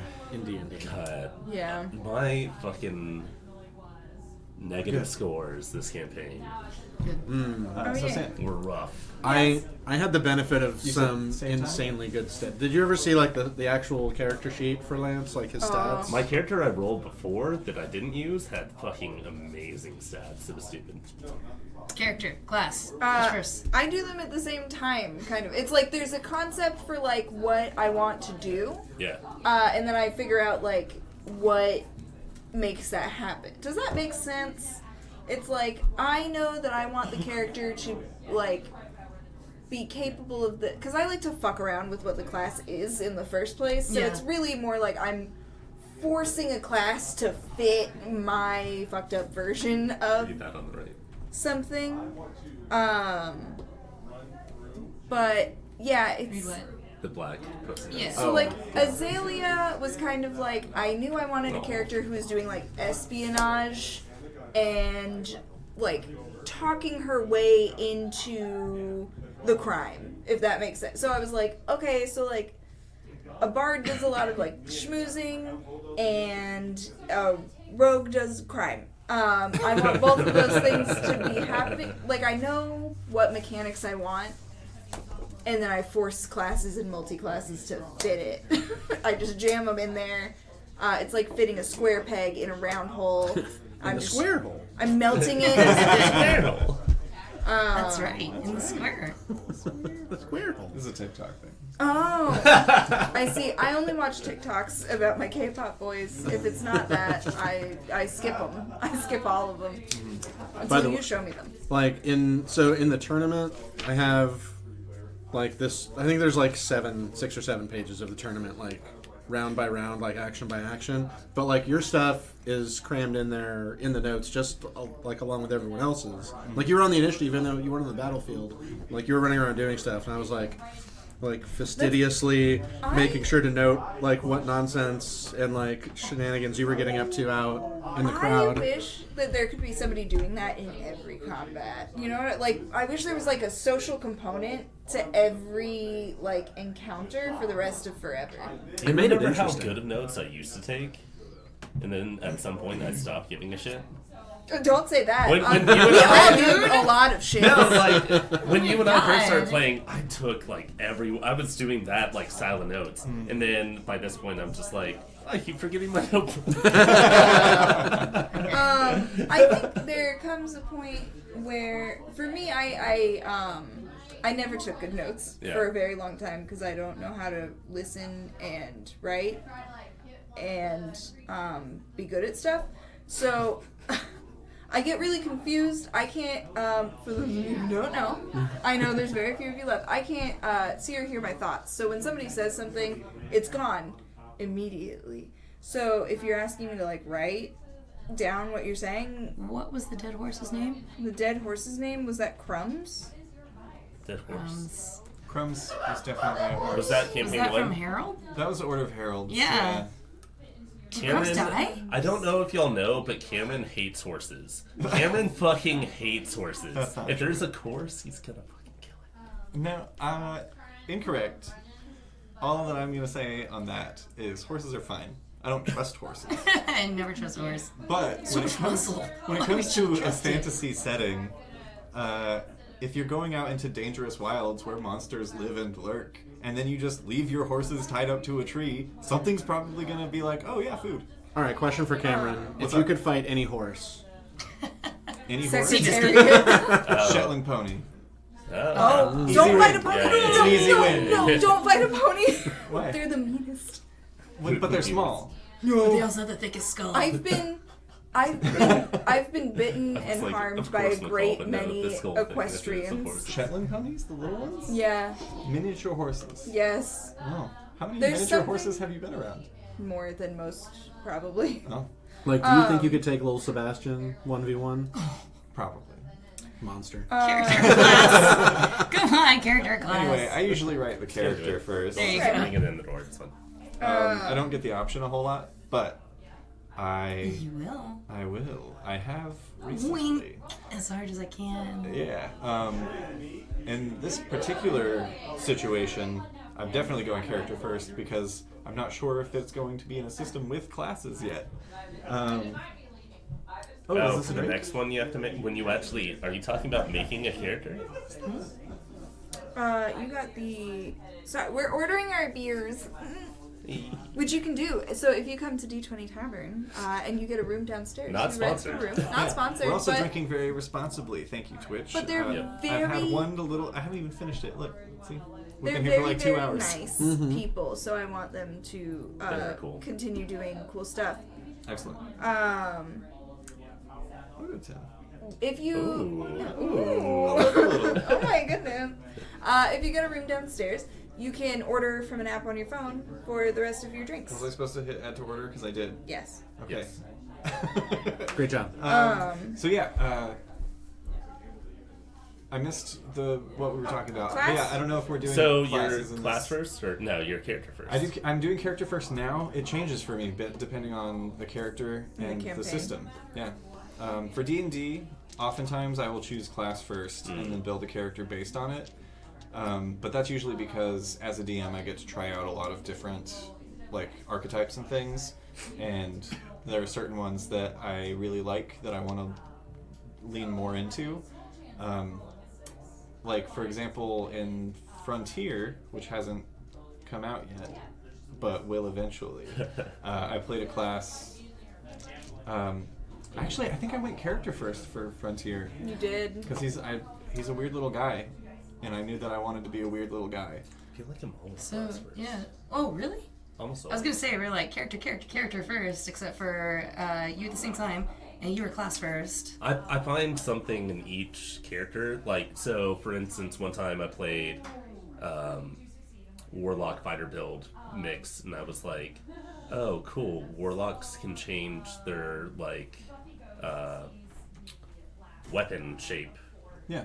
all the time. So it's like, okay, I'm just gonna play a guy with a bunch of empty sheaths on his back that like can fit any weapon that he, Yeah, that's right. and just like went from that. Or like, there's always some little nugget that I'm like, this is cool. I want to exploit this one thing. Yeah. I really want to play at some point, and I know that it's going to be garbage, but I still want to do it for the aesthetic. Yeah. I want to play a Swarm Ranger who is like a... They just like have a bunch of like jars and like red vials on them, and they have swarms of hummingbirds.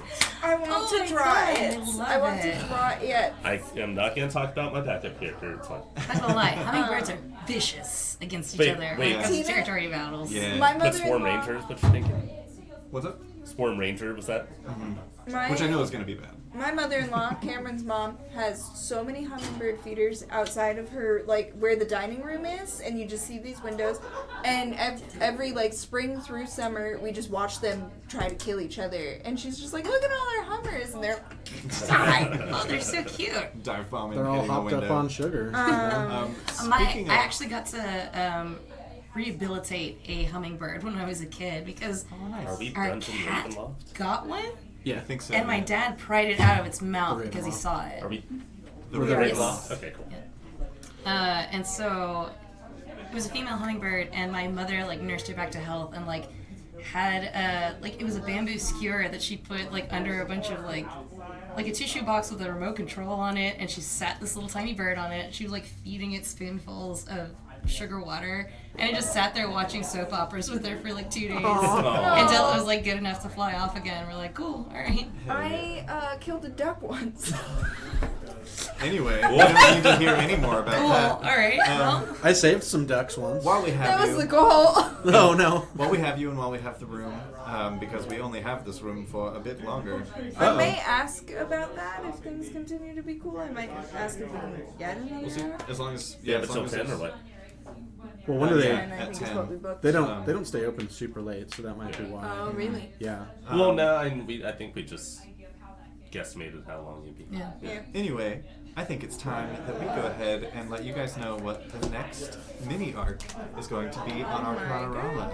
So, everybody, turn up your volume and hang out, and I'm going to push a button. And here we go. Our story begins within the sprawling, proud country of Grand Albrosia. We pass through the fog between stone turrets and towers, puffing dark smoke that mingle with the low-lying cloud cover. We're here alone, except for my cat, of course. What's the little pussy's name? It doesn't have a name, it just has a job. Oh. Killing rats. The bell rings as another person enters the shop, dragging a body. Wrong storefront. Oh, I'm sorry, I was told to bring this to Cecil Cobblemeat. Yes, but not to Cobble Meats, the butcher shop, but rather the mortuary across the street. Oh, I bid you a cordial welcome to Ezekiel's Invigorating Elixirs. Need more pep in your step? Have an unsightly blemish? A cold, cough, asthma? I've got all those. Smoking. My elixirs are made from the essence of nature's most humble snail. I'm supposed to be running a small lobotomy demonstration at the St. Havisham's booth during the Illuminara Festival. With what? With this, of course. He hands you an ice pick. No. But I have other plans across the square at the same time, so you'll have to cover for me, my dear. I'm ever so sorry. We may now commence the final meeting of the 1898 Thorncroft Occult Society. Lady Delia. Yes. Would you do the honor of reading from the Eldritch Esoterica? I'd be delighted to, yes. I assure you it is integral to the ritual, my lady. Yes. His eyes are bulging and seem to pulse with violet and pink stripes beneath the membrane of his eye. I've got to kick the habit. He jumps forward and grabs a woman in the crowd, biting down onto her cheek, and she screams as he pulls his head back, tearing the flesh from her face with a flood of red staining her white Luminara dress. Oh, quite spiritual. Ow! Oh, he's biting my fingers! Oh, he's got my fingers! He's a lively one. Exciting. It's a f***ing demon! Help me! Help me, you f***ing idiots!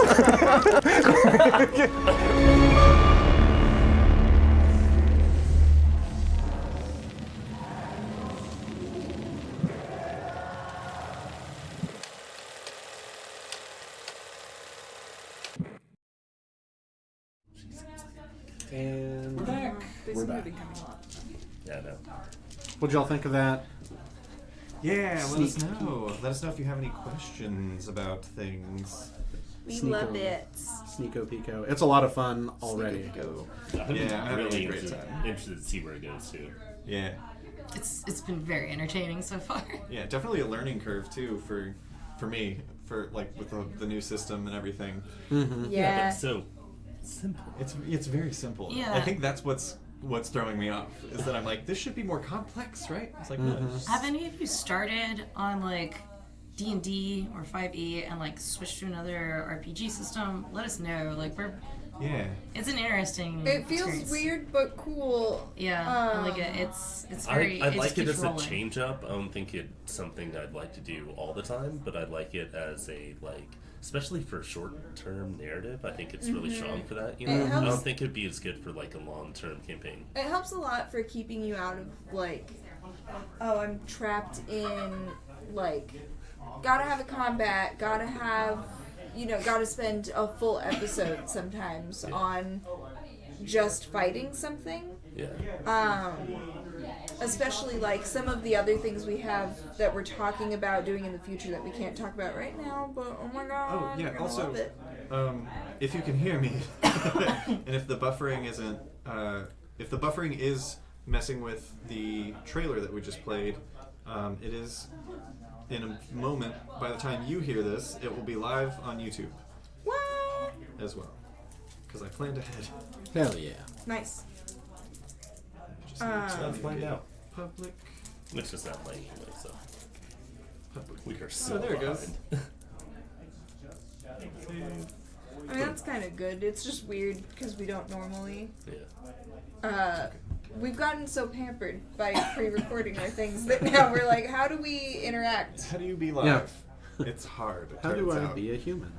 What In public. am I? Everybody remembers the first time you saw somebody from outside of your home after like quarantine, right? I do. Yeah, I do. They were supposed to be dog sitting, so we were like, oh cool, we'll meet up, and then we'll talk about the dogs. And instead, it was just like, so you. Do you still like breathing air? Mm-hmm. I remember I had bought some special cookies from someone who was baking them. I won't say why they were special, but they They were They very look great. delicious. they had all qualities that were toppings. cool. Anyway, but they delivered them to me, and it was the first time I had interacted with a human outside of like my apartment complex in some time. Yeah.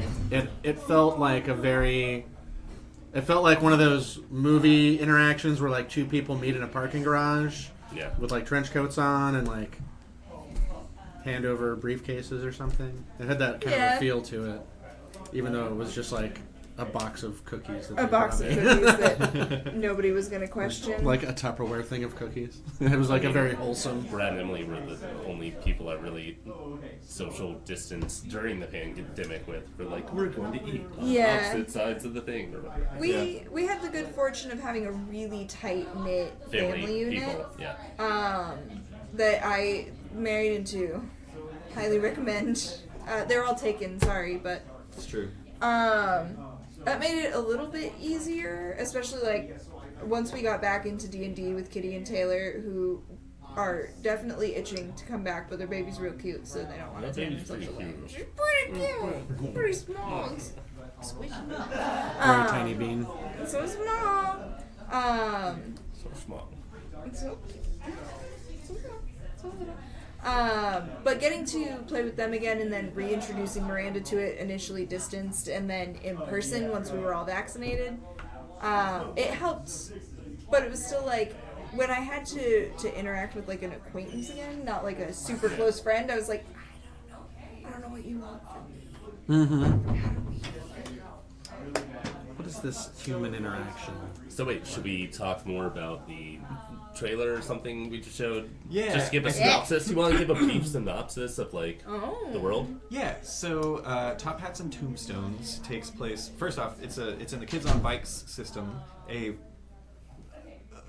slightly modified version of the Kids on Bikes system. But yeah, it takes place in a fantasy equivalent of what would be Victorian England. But in our world, it's Grand Albrosia on the Isle of Thorncroft, and it's a like a very Victorian-inspired setting, and the little twist is that a rampant parasite, virus, some sort of zombie infection begins to spread throughout Thorncroft.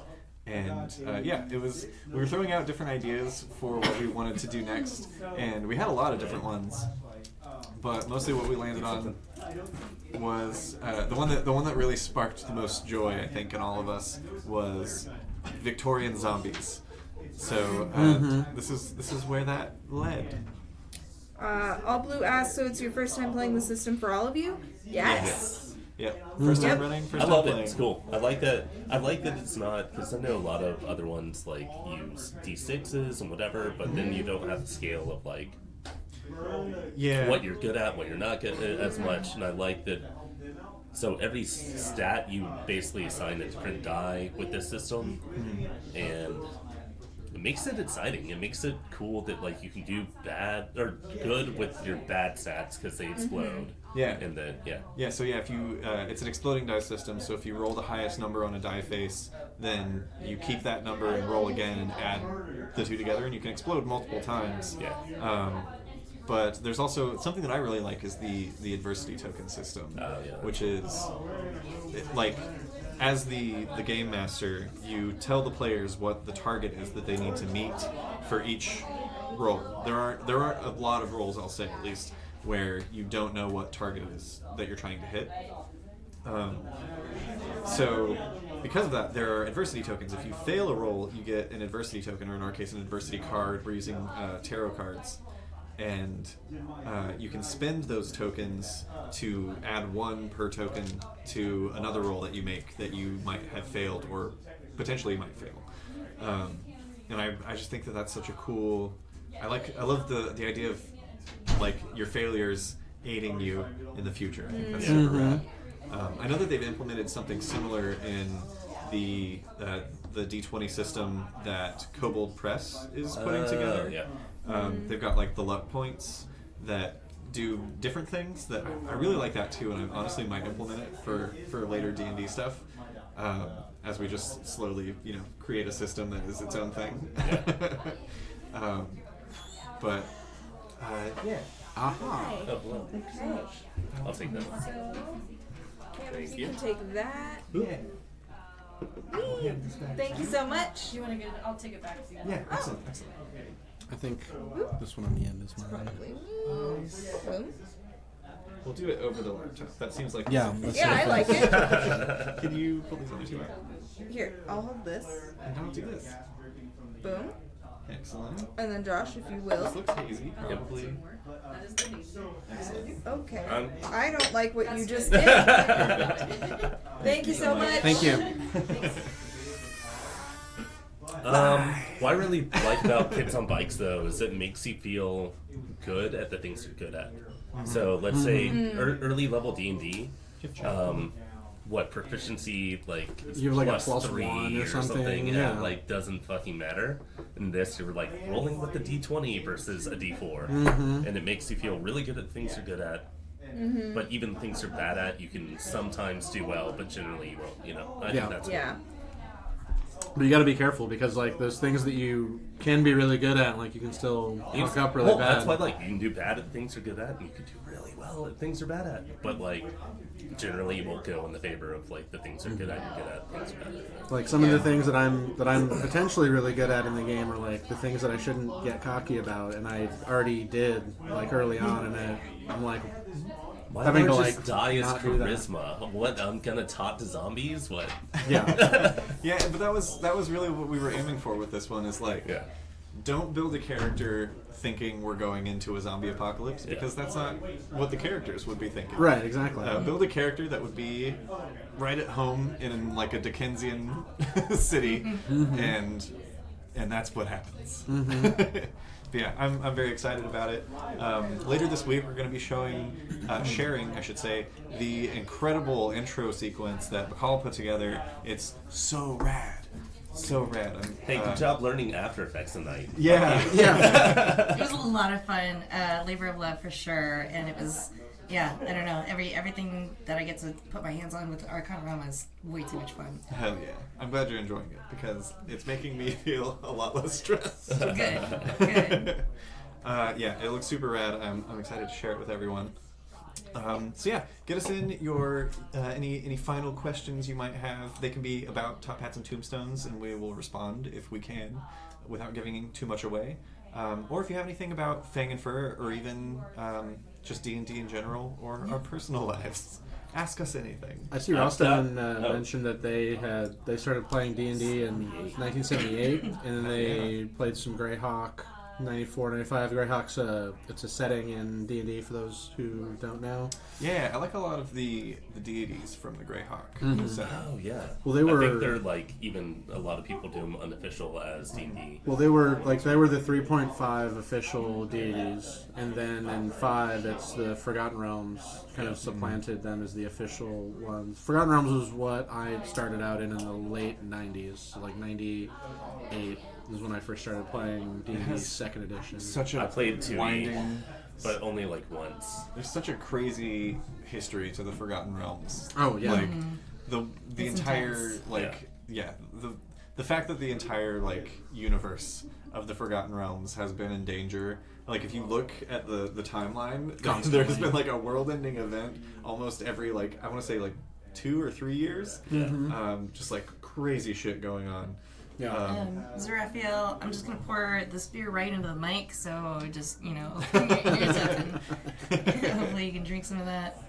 It's very good. Cheers to everyone at home. Drink responsibly. Playing yourself as a character is hard if you don't know Silvery Barbs. Silvery Barbs is a very handy spell to have if you want to immediately give yourself a little advantage, for sure. Also, that's a bard thing, right? Mm-hmm. Yeah. Also, Gift of Gab is really good if you are like me and sometimes will say things on accident. Like if your brain just keeps the words going when you shouldn't have, you can just be like, no, you didn't hear that. Never mind. There's an ability in Vampire the Masquerade where you can just make someone forget the last couple minutes. Nice.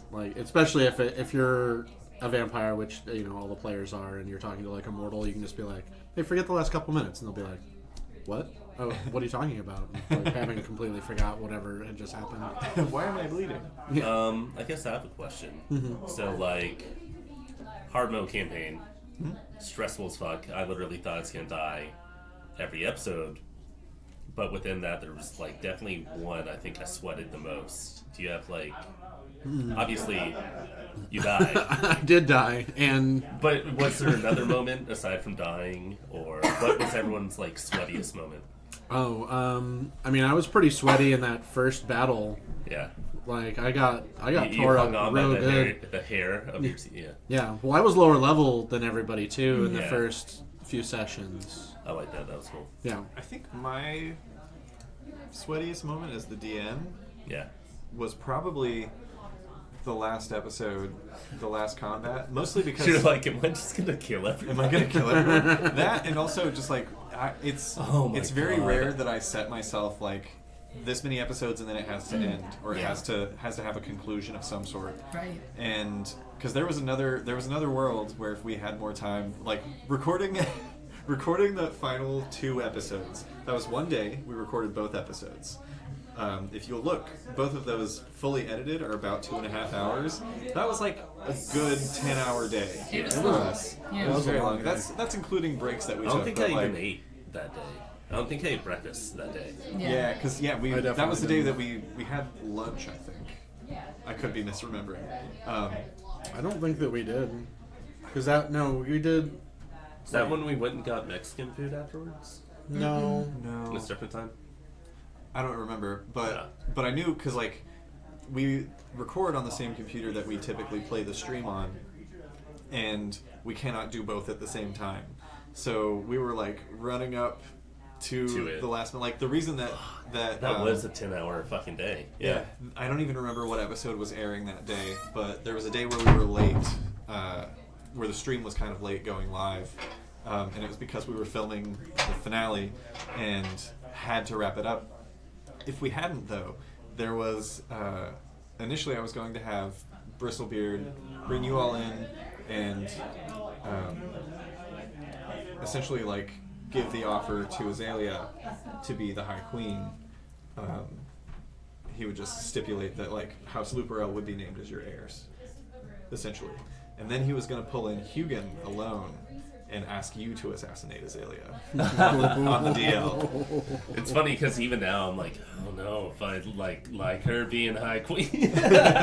Was he trying to get me to assassinate Azalea like early on when he was trying to get me onto his side, or like what was that whole deal? So Bristlebeard is he's an interesting character that I won't get too much into because he is still around.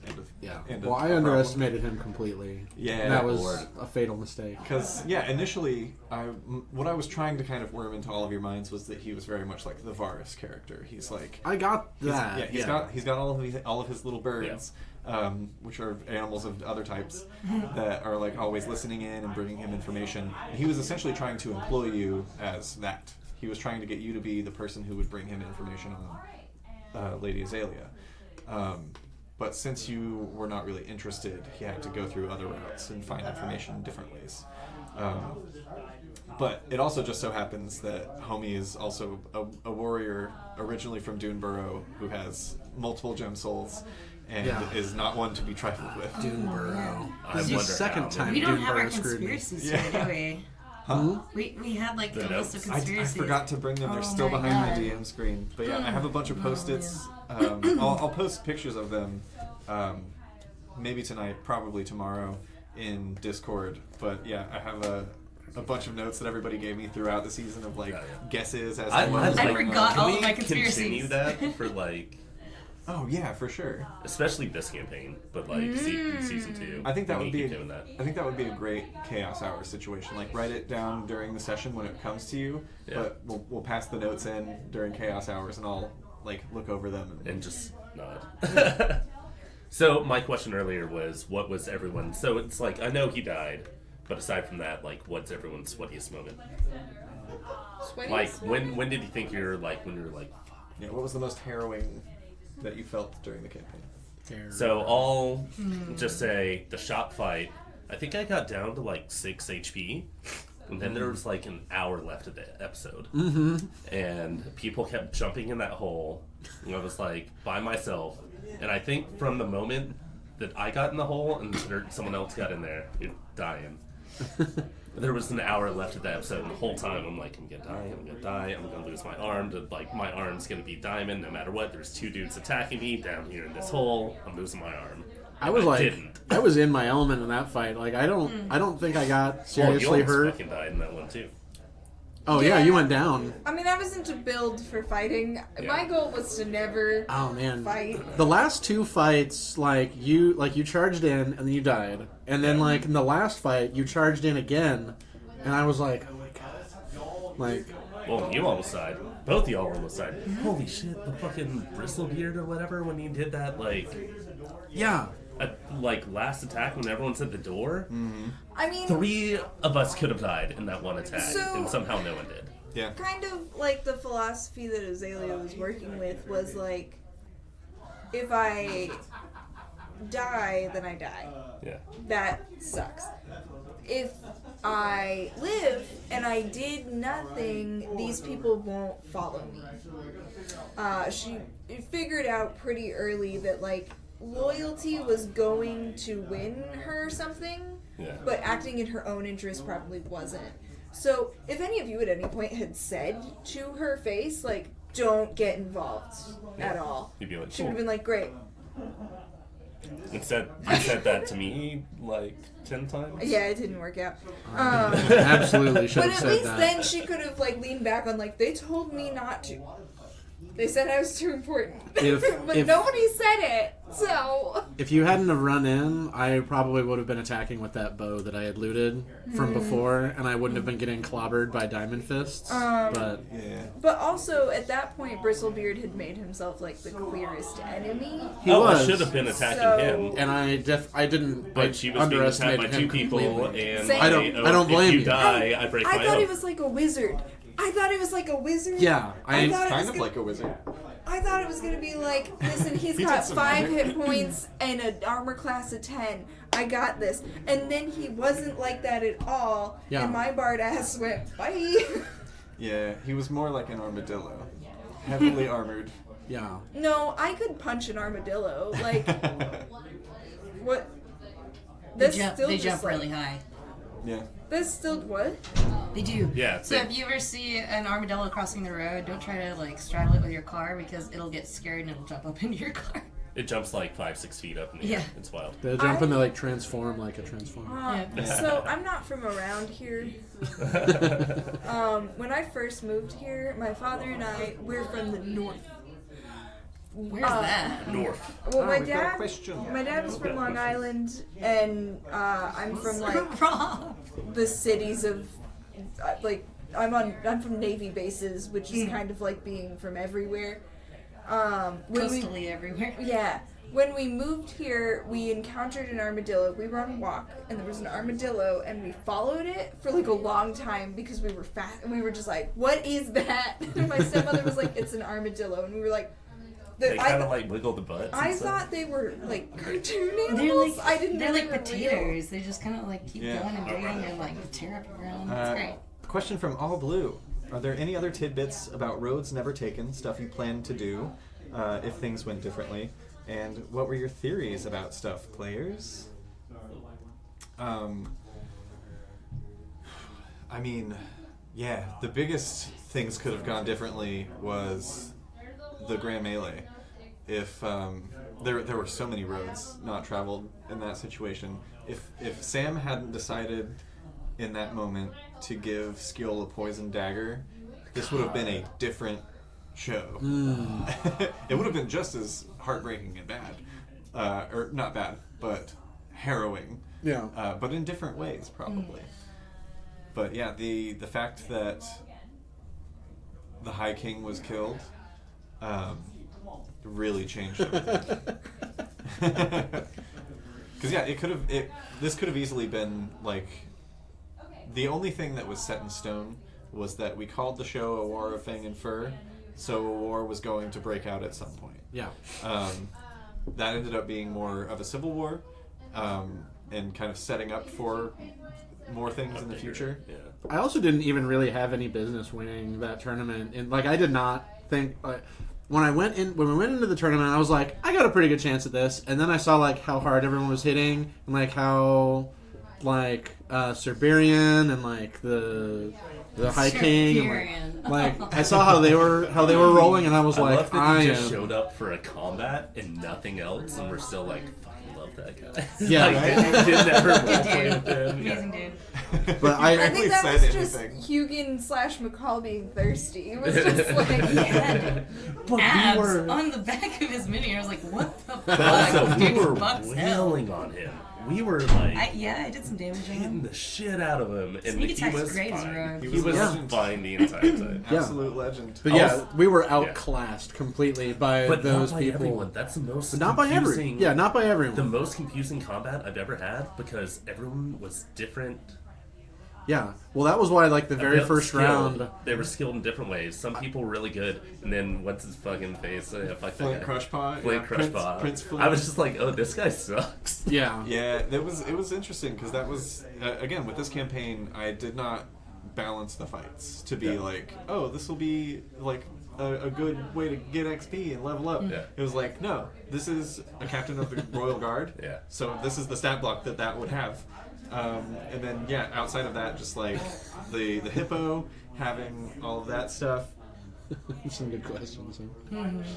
Is Cameron gonna make the candy dice that Sam can finally eat? I've been trying. It's really hard to find food safe silicone that is pourable.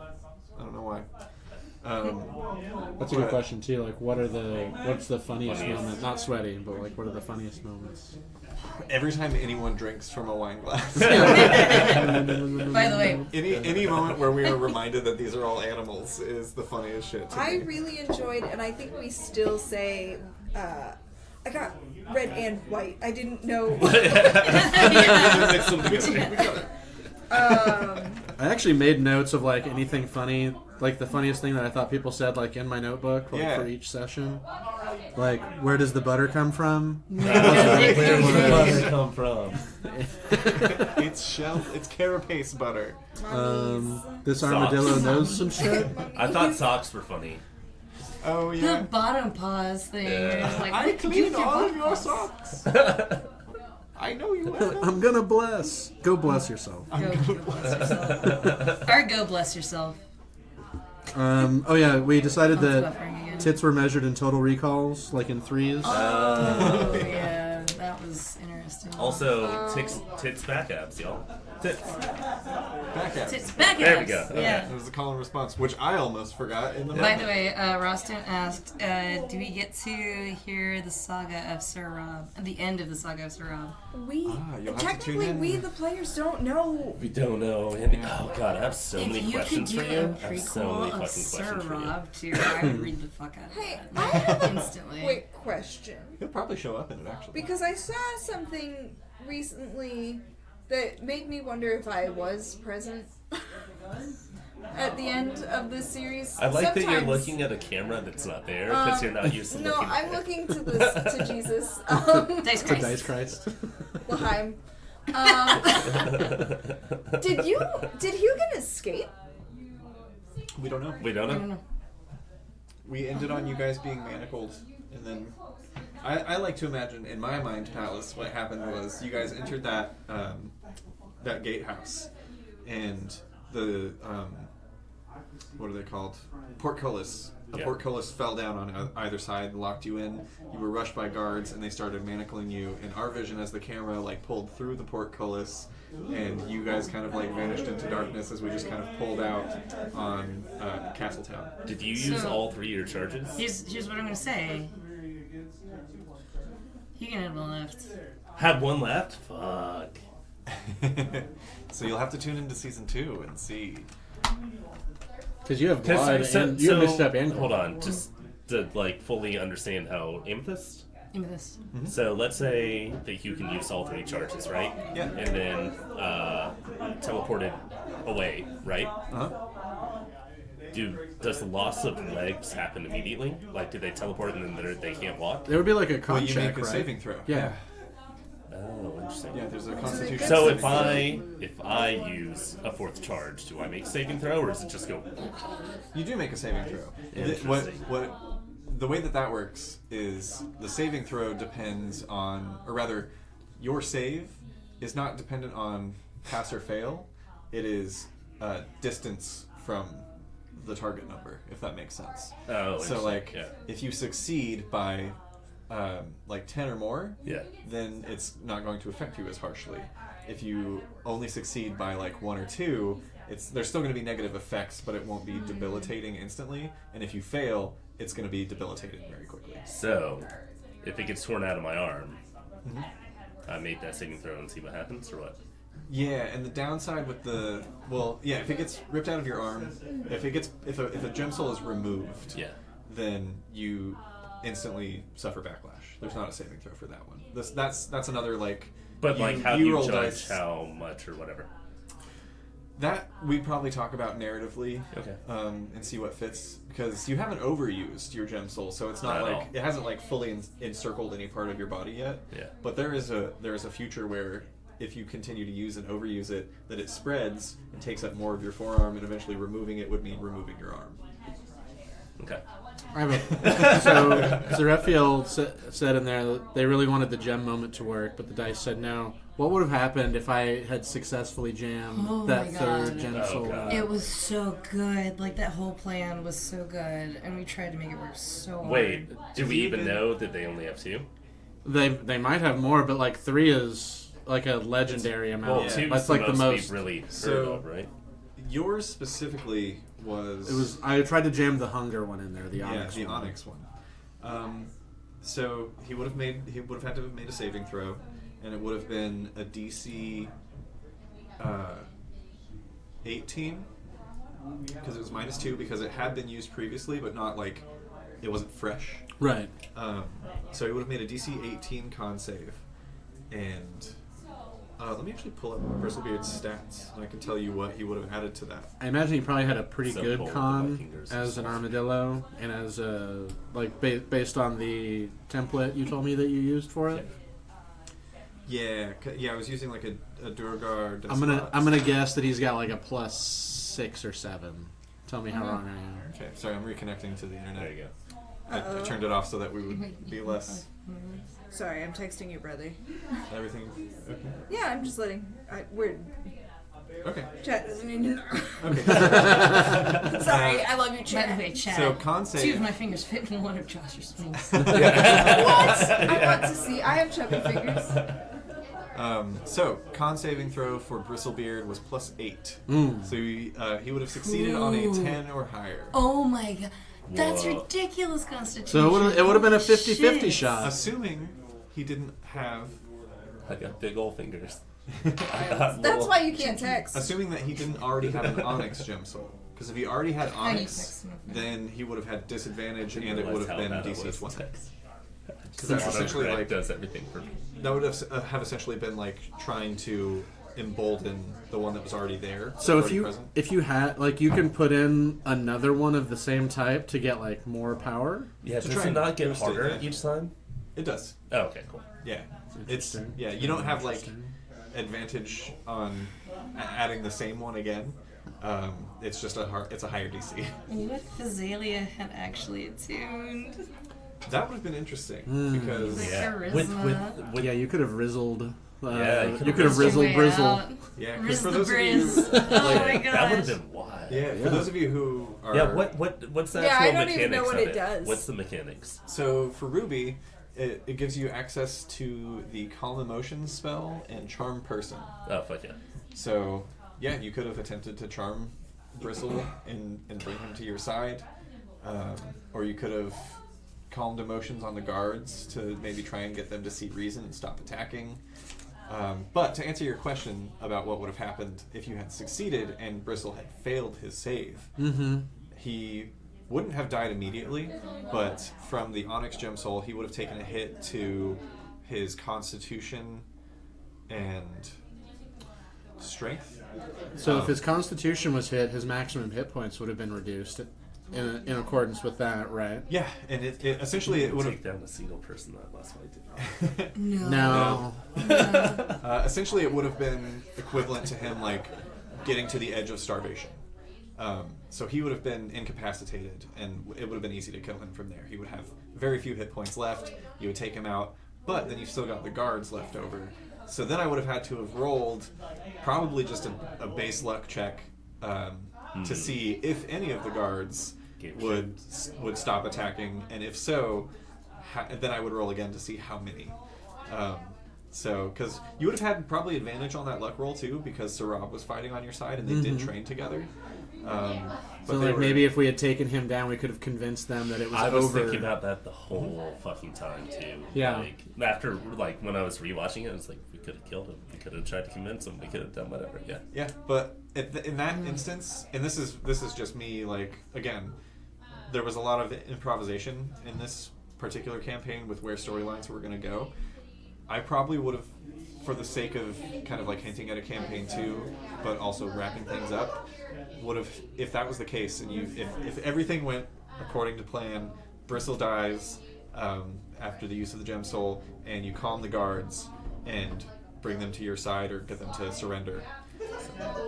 Then from there, I probably would have had. Should I get top one? I got it. Oh, you did? Oh, nice. Yeah. I probably would have had. There wasn't a good time to say it. Thank you. From there, I probably would have had you guys like breathing heavily, interact a little bit, and it's like, oh, I guess one of you is now the High King, and you can like tell the truth to the world. But then, as you like went to step outside, you would have probably seen the approaching armies of Doonborough, and it would have been their invasion because they had unified with Willingness. That was the thing that Bristle brought up, was like, hey, these two outside countries are working together now, and they want what we've got, which is a lot of mines and a lot of gem souls. So I need a strong king on that throne, because if not, shit's gonna go bad fast. Would a certain But like, what is the difference really between the two of us? Like, I think a lot. Yeah, he's strong. He's strong. But there's nothing in there. Yeah, you're real dumb. That's but, true. But because of But that, is that a better But king? did Bristle need a king who could think? Yeah. He needed a king who looked good on the battlefield. Bitch. This is sexist. And specifically somebody from the Nettlewood Grove, because the main reason that Don't think I Bristlebeard... make a king? Come on. Ouch! But I worked so hard. The main reason that Bristlebeard is basically trying to put a figurehead on the throne is because he is originally from Duneborough. The Nettlewood Grove is never going to bend the knee to an outsider. So it has to be That's- somebody from one of the houses. That was what my conspiracy theory was at the very end, because I was like, it's an armadillo. He's from Duneborough for sure. Yeah. There was a caracal, there was a bearded dragon, Oh. there was all of these animals that were in his guard that were specifically desert animals that I was like, these are from Duneborough. And you'd hinted early on that Sir Deckard, your brother, had been in a skirmish on the borders of That's where he got knighted. Duneborough, yeah. Fighting for House Kane. And for House Kane, yeah, exactly. And I was like, what the fuck is this skirmish? Like, yeah, of course there are some skirmishes, but like, this is bigger. Like, there's more to it than this, because this hippo came to the melee to ask for the blessing of the winds. Yeah. And yeah, I haven't started writing for season 2 yet, but I will say There's some distance. everything I can't stop thinking about it, y'all. yeah, It's driving me crazy. everything that came up in season 1 about the world was not, there was nothing that was like an accident or that was just offhand. All of the things that are mentioned and the people that are mentioned by name are probably things that will come up again. Yeah. Like, we're Got so. these dominoes stacked up, y'all. Thinking This about, is Cam. I'm Just still start thinking about dumb dominoes shit I all want to day. do. So if Willow Nest and Duneborough had formed an alliance, did a certain backup character who showed up as an NPC know about that? No, because that backup character is You had is it a written on the missionary. front of your notebook. If anyone's paying attention, they can figure it out. Well, my notebook I don't think was very visible to the cameras Yeah. for people. Without giving too much away. You've met Matthew's backup. You've met all of our backup characters? Not me. Not yours. Everybody but Josh. I think I'm yeah. gonna Oh, write it. I've- I think I've- I'm gonna write a new Ooh la one. la. I have a new one. Yeah, Josh new I, one. I think My he knows super what I'm doing character. for my new one, at least. No. We've talked a little bit about it. If it's not Flank, I'm gonna be pissed. Oh, no, it's not Flank. I can't make Flank fight again. Aww. Flank almost didn't live. Yeah. That was a natural 20 By the way, of yes. note, by the way. Yes. Think that I'm yes. not going to do a level 1 Was that a fucking nat 20 that Borgle saved? before I do a fucking Flank? Yeah, that Nat I 20 would do a level saved. 1 Borgle and a level, what are we, 8 now? I would do that. Yeah, I'm comfortable saying that I wasn't initially planning for Flank to have survived, but when you rolled a natural 20, it made the most sense for it to be the former warrior, and it was in that moment that I was like, okay, so he would have to have an Emerald Gemstone, because that's the only way he's going to survive this. I loved I the was- Flank flashback. I by the was way. crushed. That was one of my favorite, like, little moments that really didn't impact the story that much, but had so much, like, character and whatever. Of, Yeah. Like, Yeah. yeah. That was Yeah, I mean, that was informed us fucking as crushed to- when I thought he was dead, and for him to come back, I was just like, oh my god. Yeah, that really It's so informed. good. That flashback informed the audience, I think, That- about gem souls and how they Mm-hmm. work. Yeah. That was our first real introduction to like, this is what these are, because he was explaining it to a child. Nothing was Yeah. more frustrating than being down an entire episode, and the only thing I was trying to do was pick your brother up, and then the fighting stopped. I was like, everyone's like, what do we do now? I was like, let me fucking, I'm picking your brother up. Time to make a level It's one. like literally, I was like, turn 1, I'm gonna go like dump 5 points of lay on hands, and then I'll get up, start fighting. And it's like, turn 10, turn Level 12. 1 seagull character that steals bread from people at the shore. Oh my gosh. Yeah, and so that's, I think I've talked about this before, but maybe not where everyone can see.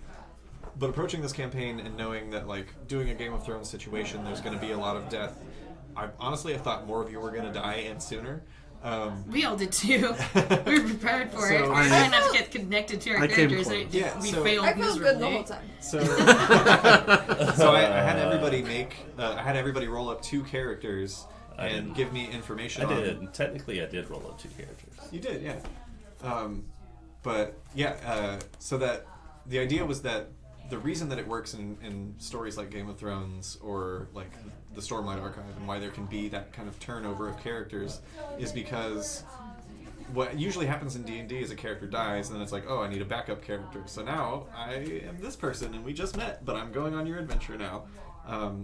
So to kind of combat that, I had everybody give me their backup characters ahead of time so that they could appear in the story as important NPCs, so that if your characters happened to die at any moment, there was a character nearby that we had already met that was ready to go. So it was less like, and I'm the son of Lance. We have to fight on his behalf. Lance I the will second. say, I even though I didn't officially roll a backup character for most of the time, like I had like 3 or 4 in my head, but it just never made sense to introduce them at where we were in the story, so I didn't really go for it. But now, of where we're at now, fucking totally makes sense. I'm so excited to like introduce them. Yeah. Did you see it on my sheet like right away? Like, was I think it was like episode I don't- 5 or something. Is that's what you noticed? It was a on my point sheet. where like you held your folder up because you were looking for something. Yeah, else. I was just like, I think I cut to you guys being like, oh, hey. I remember somebody saying it to me, and I still went, what? Anyway. I was surprised because we had a session 0, and your backup character that you mentioned was, yeah, you mentioned it, and I was just like, oh, okay. Yeah. And as soon as the character showed up, I was like, oh, that's them. It was on our D&D And- Beyond yes. thing too, like the whole time. too, right? Right, and I was like immediately knew. I was like, oh, there they are. And so when it, like you were like, oh, that's is it gonna be this person? I was like, yeah. Yeah, dumbass. No, see, wait, do we not listen to the same show that we've watched? There was one backup character that was only mentioned. I think we saw them once, but they were never. None of you ever interacted with them. They were just mentioned. So that one will be interesting to see. Were they mentioned in the tournament? Why am I looking at this? They- It was in the lost episode, unfortunately. Oh, well, I still have those notes. Episode 3. Oh, you do, don't you? Of course. Yeah, I kept Matt wanting to has make everything. Riverland Please, backup please characters, skim but it just through never it, made find sense it. to introduce Session 3 Riverland people in our story. Yeah, so it's interesting because the Like once grand- we got rolling, you the know. Grand Melee was really like the microcosm of what is all kind of going on around the realms, and knowing what we know now, I can kind of clue you guys into a little bit of the foreshadowing I was attempting to do, which is that, so there's the situation where Duneborough and Willownest are in talks at that point, and you've got a couple of people from Duneborough showing up, namely the hippopotamus, who was conniving and skeevy, but I don't think he was all that bad, though. no, he just wanted to win. Yeah. And Well, which is why, kind like, of for I good don't, reason. everyone else was pissed off. I don't think I was even all that pissed off at him, like Yeah. his character. Yeah. Which I can say, I think I can comfortably say now that if he had won, I can't even fucking remember his name. Brass Bandalore. Yeah. Yes, Brass Bandalar. If Brass Bandalar had won the Steel Trap. No. Yeah. if All you guys were talking about how you're like, oh, I never did my homework. I was like, I did it out of fear. Pure fear See, fuels this thing. I did all of it.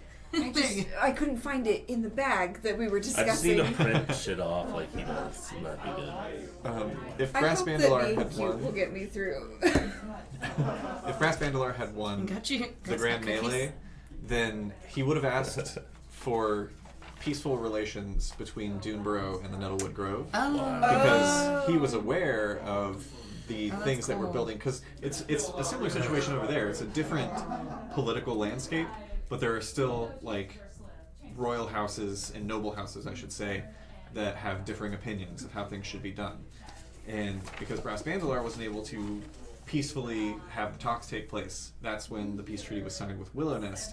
The reason that Condora was there, the otter from the Lamella Riverlands, was because they... I can't deal with people's names not matching up with, like, sorry, No worries. like Condora being like An otter. an otter. Was Cinerus Ash someone? I'm like, they're a condor, right? Was that the one we were talking about? Maybe. So Condora was there from the Lamella Riverlands because the Lamella Riverlands is the most different from the other kingdoms in that it is a series of clans that rule different sections of the swamp. It's a lot more. I hesitate to even say feudal, but it's very different. A lot of like separate places ruling their own houses and families, and there have been pressing strict about magic and stuff too, right? Right. Yeah. Well, less strict. Yeah. There's a lot of like warlocks and sorcerers in the Riverlands. So Willow Nest had been encroaching on their territory, but because they couldn't defend themselves because they were all at odds with one another, it was taking place more quickly. And clans were starting to make alliances to defend themselves from these encroaching Jesus birds. But Jesus birds is a good one. I've heard of them.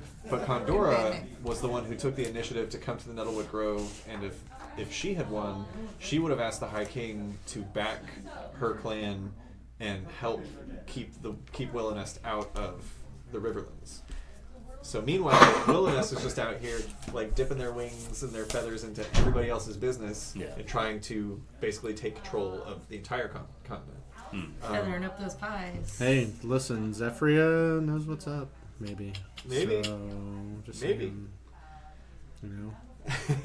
I mean, the wind's gonna blow where it blows. Yeah. And that's kind of their standpoint. Wind's gonna blow. Yeah. Hey, I mean, you guys have wind down there? That's actually, that's ours. So. Zephyria is the everlasting sky. Your gods live underneath her. It's true. It's true. And then the Lamella Riverlands is very much like, but the mountain is my god.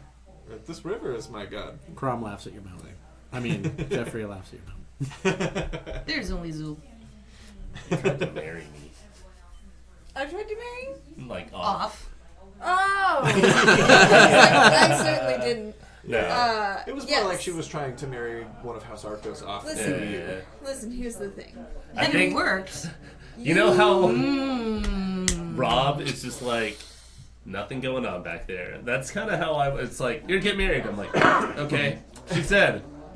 She got big old bear titties. So I did like the idea of like. She had 3 total recalls, bro. 3? Yeah. I feel like that's Riss wouldn't like the. Wait, no, it'd be 2. Wait. Maybe not 1 total recall. Well, I was thinking about like two total recalls, right? 2, 3, you know. Most people, I imagine, had 2. Oh, 3. That'd be 9. No, that's not. No. They work in even numbers. She had a bear. What if they don't in this 3. world? So childbearing. Ooh. She had a baker's dozen. Ew. An acre's dozen? A bear acre's dozen. Why do bears have 6? They only have 2. Yeah. 2 to 3 cups. Yeah, two total recalls. I don't know. So one total recall? No, that's 2. Bear milk. We just 6. wipe these tears from my eyes. Do they have 6? Or do they I don't have know if 6? these tears are out of comedy or fear. I don't know. Sheer eldritch horror. So that's another like crazy branch that could have happened is if Elzor hadn't called lightning so nearby, she could have survived the wedding and if she had gotten I don't want to even fucking if she had gotten another turn in combat, she was unaware of what her siblings were doing. Yeah. She thought she was just coming to this wedding. The dude that she's sweet on is there. They've been promised. That like they were in talks of being promised, and she was there to like. Hugin was ready to kidnap the fuck out of her and be like, "Well, all right, here's what we're gonna do. We're gonna use her as and then suddenly her brother is like, here, leverage." She's like, okay, whatever, food, yeah. And then suddenly they start killing everybody. She's like, what the fuck is going on? And before she can even react, lightning strikes and she's dead. Kaboom, baby! That's so good. So yeah, there's a universe where she. But I think I like the idea that like Riz grew up with his brother. They like get rough and tumble and do whatever and all this stupid shit and just like it's like the idea of a woman that's just like a big ass bear. I'm just like. I'm into it. Big mommy. Yeah. Muscle mommy. Yeah. Muscle mommy bear. I don't think the hammer made Did you just say uppies? I said uppies. Uppies, mommy. Sorry, mommy. Mommy, sorry. Yeah, no, I like for a while I was like, how do I feel about this? What do I wear? You know, all this stuff. And it's like she said, okay. I don't have to think about it Moving anymore. on. So there Don't was worry, that we'll find scene somebody in Game else. of Thrones Oh, when Robb okay. Stark's new wife was like laying on a bearskin rug. Just saying, there's some parallels there. Yeah. Oh, okay. So sweatiest moment. I don't think we went fully around. For me, it was the last fight. I thought I was gonna kill you all. Sweatiest moment. Right after everybody started dying at the wedding and you fell, I was like, how the fuck do I get you back up and out of here? Dude, I had no armor. And then That there's a was fucking point where I was stupid. like, I have to get out of here. Like, literally, I built the character around defense and defending others and defending myself, and then you put me in a fight with 13 AC when I normally have 21. Yeah. Does the bear have backups though? She did, but they were buried. Yeah, Bear. nah, there's a layer of Deep that. bear. They hibernate, you know? Yeah. Hey, do they hibernate in this world? I wanna. Probably not as not as long. Do they just, like, get real tired and sleep for a bit?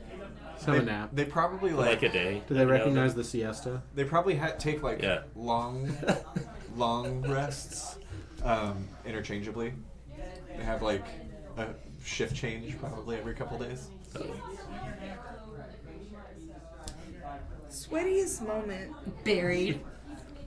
The shop fight for me, obviously. I talked about it Gross. before. I thought Real. you were gonna die, and I thought I was gonna die, and I was like, we can't both die. We can't both die.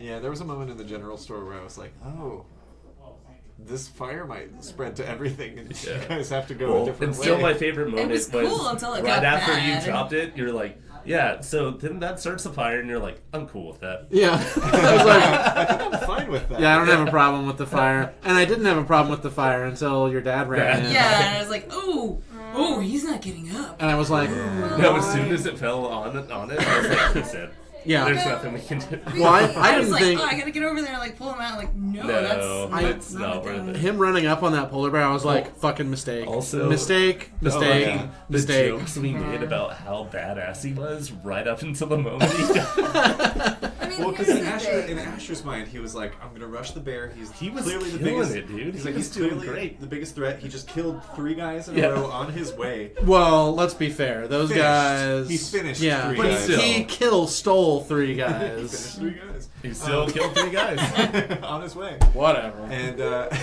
Like the best of them. but so in his mind, he was like, I'm going to rush the bear, Yeah. the biggest problem in the room, and everybody's going to back me up. How the And we're fuck gonna did that take this bear guy not just down. like go try to like put himself out? He was like a polar bear on fire, It would take It a was- turn. yeah, He he's got, gotta- what, and he 3 was attacks? like, "Nah, it's cool. I'm on fire. And my eyeball popped because it's so hot, and He had I'm that still gonna keep Bear going." Scars. fury, you know? If he didn't already have a name, he would have gotten another one. Also, polar bears are one of the most vicious species of bears. They They are, are. but have you ever lit one on fire? No, not I personally. can roll around real fast. Asher, Yeah, what are your thoughts about Asher? What's up? I What's mean, with your pops? Yeah. he was. Your quote, pops, unquote. I feel like there's a stepdad. lot to unpack here. Even though he was like mostly chill, right? So you'd think like, oh, He Basil. did anything you asked of him. Yeah, sure. Clean up a lot of your messes. Yeah. Basil is the obviously bad parent, right? Like Yeah. you can all look at Basil and be like, Yeah. she's cold and mean, Oh, right? but you want her approval. But Asher enabled that, which Yeah. makes him just as, if not more guilty, right? Oh yeah, We because again, Asher is very much he was very smart, he was very clever, and he knew that if she was cold, that would make him seem all the more warm, and make him more likely to get what he needs out of you. So like really, Great parents. they're both they're both pretty bad parents, and not at all derived from anything familiar. Got it. I mean, what was bizarre was that there was no like. It was always about like what's gonna make me have the upper hand in all of this, except for the fact that Lady Basil fought for you. Like she was a piece of shit in most of the situations, but she was like, I have to get to my daughter. Right, and I think that bad parents can act at times in their kids' Yeah. best Sure. interests. Yeah. But it doesn't mean that they are good parents. Does Yeah. that make sense? Yeah. Yeah. And I Absolutely. think that sometimes you write yourself into a character. and it hurts a little. I'm definitely not going to overthink my entire life and write a new character soon at all. Yeah, it's like the stained glass theory, which is that like a character is the stained glass that you have put together, and you are the light that shines through it and reflects it onto the walls. Love that. Yeah. But Still need a- sweatiest moment was definitely when you guys were like, so what is your deal? What do you have to do with this? Why are you being dodgy? When you put me in a zone of truth, and I was like, I have to fail the zone of truth willingly, or they're gonna be mad. Oh yeah, But like now I have to talk You know, in if you didn't hula do hoops. that, I would have fucking sold you out, though. I know. right after the tournament when you were confessing to me like what was going on, and I was deciding whether or not to murder you on the spot. Oh, that was a thing that was in So your wait, head? all of Oh, us... absolutely. all- The High King just died. Yeah. Like That's high treason. yeah, that if you hadn't convinced me that you didn't mean for that to happen, your ass would have gotten rabbit stabbed. Wait, did you answer what you would have done if it was up to you at the end? At the end, I wouldn't have. Yeah. I You fuck would it. just you would have sided with her. For the most part, what was weird was that everybody was like, "Oh, there's something up with that armadillo. Nobody likes the armadillo." And I was like, "I don't know. He seems fine with me. He's on the same. level." Yeah. He was talking about like he was doing everything that he said he was wanting to go towards was a peaceful nation and keeping the kingdom together. Yeah. And I was like, yeah, that makes sense. But then when you said that shit, I was like, ugh. Memory of Skjold and our family or this shit. And I was like, nah, fuck that. I was in so much more danger than I knew. Here's the thing too, like I knew that you were faking like not being a competent fighter and stuff too, Yeah, because you I had did spotted know that. that previously. Yeah.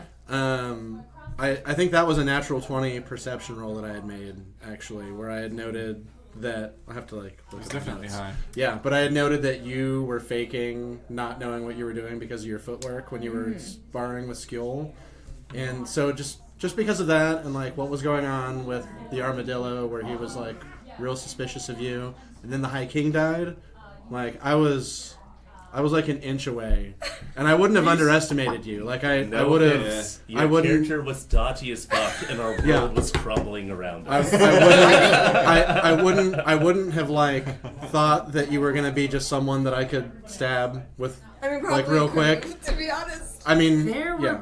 were parallels though that I saw that I was like, I don't give a shit about birth. Yeah. Hugin was not born of the Luperel family. I She think was you were adopted the into only it. one that I was like, I can get in here. Yeah. And Right. if I can get in here, I can get in with the rest of them. But it wasn't even a matter of you 100%. getting in with me. It was a matter of you getting in with a family. Like, No, you no, had to but get in if with you- Skjold. Obviously, But- if you got in with her, it But wouldn't make for a difference Riz for me. and Right. Skjold, if I could get in with you, then You I'm already got in with safe. skill. You already got in with skill, Yeah. which made a difference. Well, I but if you mean- got in with her too, I would not give a shit anymore. Obviously, he was a simpleton.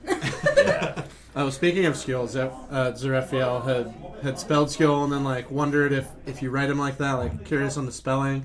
And just so you know, Zerafiel, I spelled his name differently every time I wrote it in my notes for like 3 sessions until it was like clarified what the actual spelling was. So SKJ with it. Is it umlaut? Yeah. 2 dots? Just regular Jack. Is SKJ. it- No, but the O has the So when The O has originally, an Oh, okay. Um, okay. Skill, I didn't really make him. I just told Cameron like, "Hey, so this is kind of my thought Oh, on how I really? can fit in Interesting. here." And he was like, "Cool. So like, what should we name this other character?" And I wanted Skull, like SKO umlaut LL. No, And you Cameron wanted, was like, you wanted scold. "Yeah." Yeah. And Cameron was like, "Nobody's gonna read that, like hear that, right?" So it became Skjold. which is funny because then that goes along with Skill is very like Scandinavian. yeah. Nordic, yeah. which we never planned. Did you already have skill when we started talking about backstory and stuff? Yeah, I messaged you. Well, we were messaging back and forth about that for a minute because for a while I thought I'd be the head of the house, and you're like, "What if you had an older brother?" Let me look back through our Discord chat. Just so everybody is aware, by the way, there's nothing funnier than being in a relationship with a DM. And, like, this person will, like, get on their phone, like, don't look, don't be here. And in any other relationship, Be like, what you Excuse hiding? me. What's the secret? In this one, I'm just always like, he's probably talking about D&D, like. But it's very funny because I'll see like message, and I'm like, Oh, when he and I talk, it's in like an hour-long burst of things. It's like blah blah blah blah blah. yeah. Are you finding it?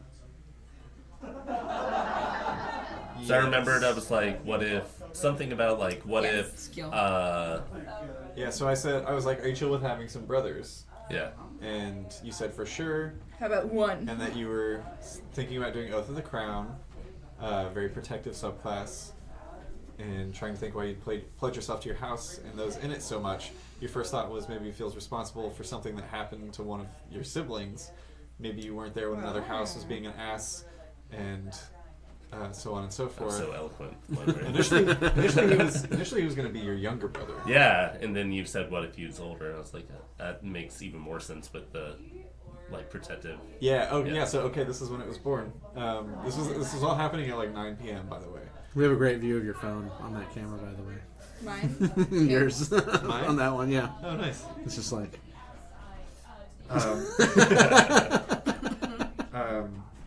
So yeah, you said maybe he wasn't there when another house was being an ass. His younger sibling challenged him to a duel, and now he's permanently damaged in some way. Might keep developing that into something else, though we'll see. So I said, oh shit, that works really well with the thing that I just came up with for a brother of yours. And you said, oh hell yeah, lay it on me. So I was like, so what I've written for him is that his name is Skill Beetlebane of House Luperel. He got the name Beetlebane on a hunt where he single-handedly took down a blister beetle. During the hunt, however, he was badly burned and has scars similar to the Hound. Very badly burned. But what if that's just a cover story? Maybe in reality a duel took place with another paladin / cleric and the burn scars are actually from their divine magics or a smite. Maybe you stepped in to stop it, or he did, and it's a secret you both have to keep for fear of your honorable father disowning one or both of you for interfering with a one-on-one duel or something. Oh, and damn. you said, I dig it, and that's where it was born. Stellar. Probably on our end, I now's dig a good it. time to start wrapping up. Yeah. Is there anything anybody wants to say about their next character for Top Hats and Tombstones? Posh. Oh. Creepy. You It's are so much very fun. creepy. I love it. Multifaceted. Multi-creepy.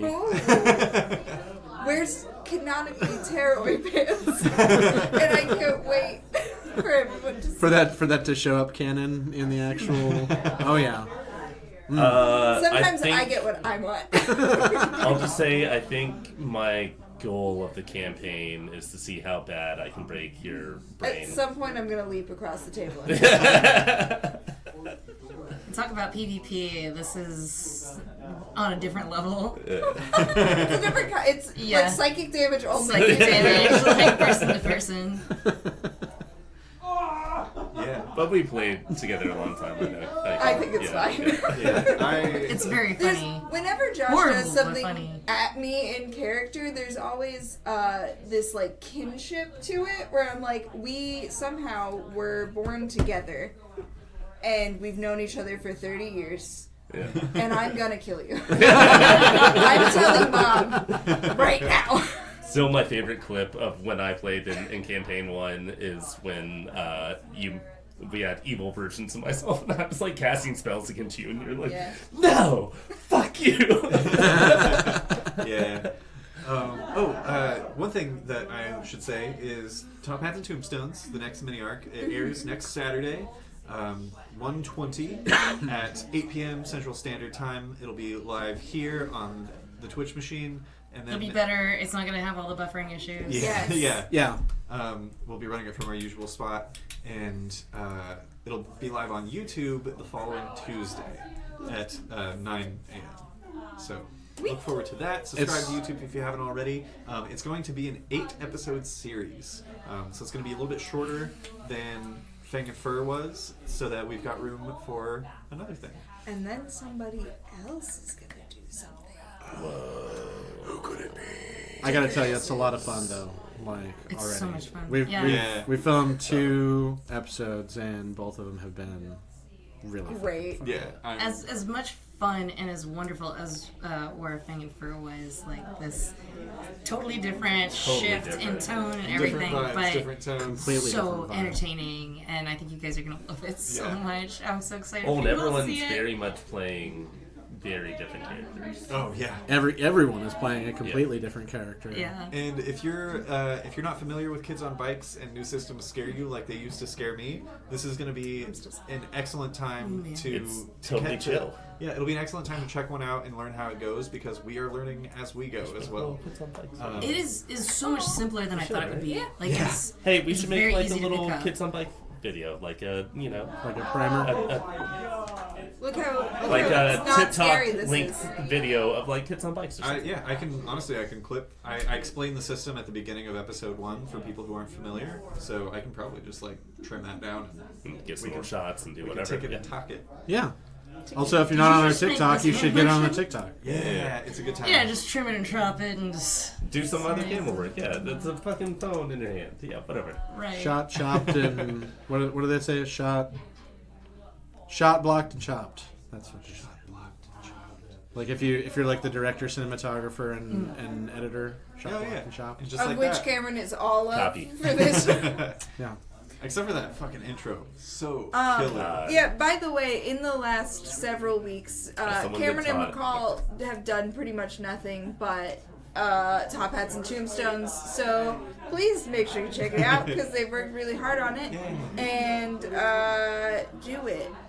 Do it. Do it. Yeah. I'll Do find Do your it. house. Just fucking, you know Join what? our Discord. Come talk to us. Fucking Definitely do it. join Just us. fucking do it. Absolutely. Is it, Yeah, do we watch need to be it. saying goodbye? Yes, thanks for watching. Okay, Thanks, bye. guys. Love you. We love you. Love you. Stay safe out there, adventurers. Stay safe Stay out safe. there. It's cold. Stay safe. It's cold.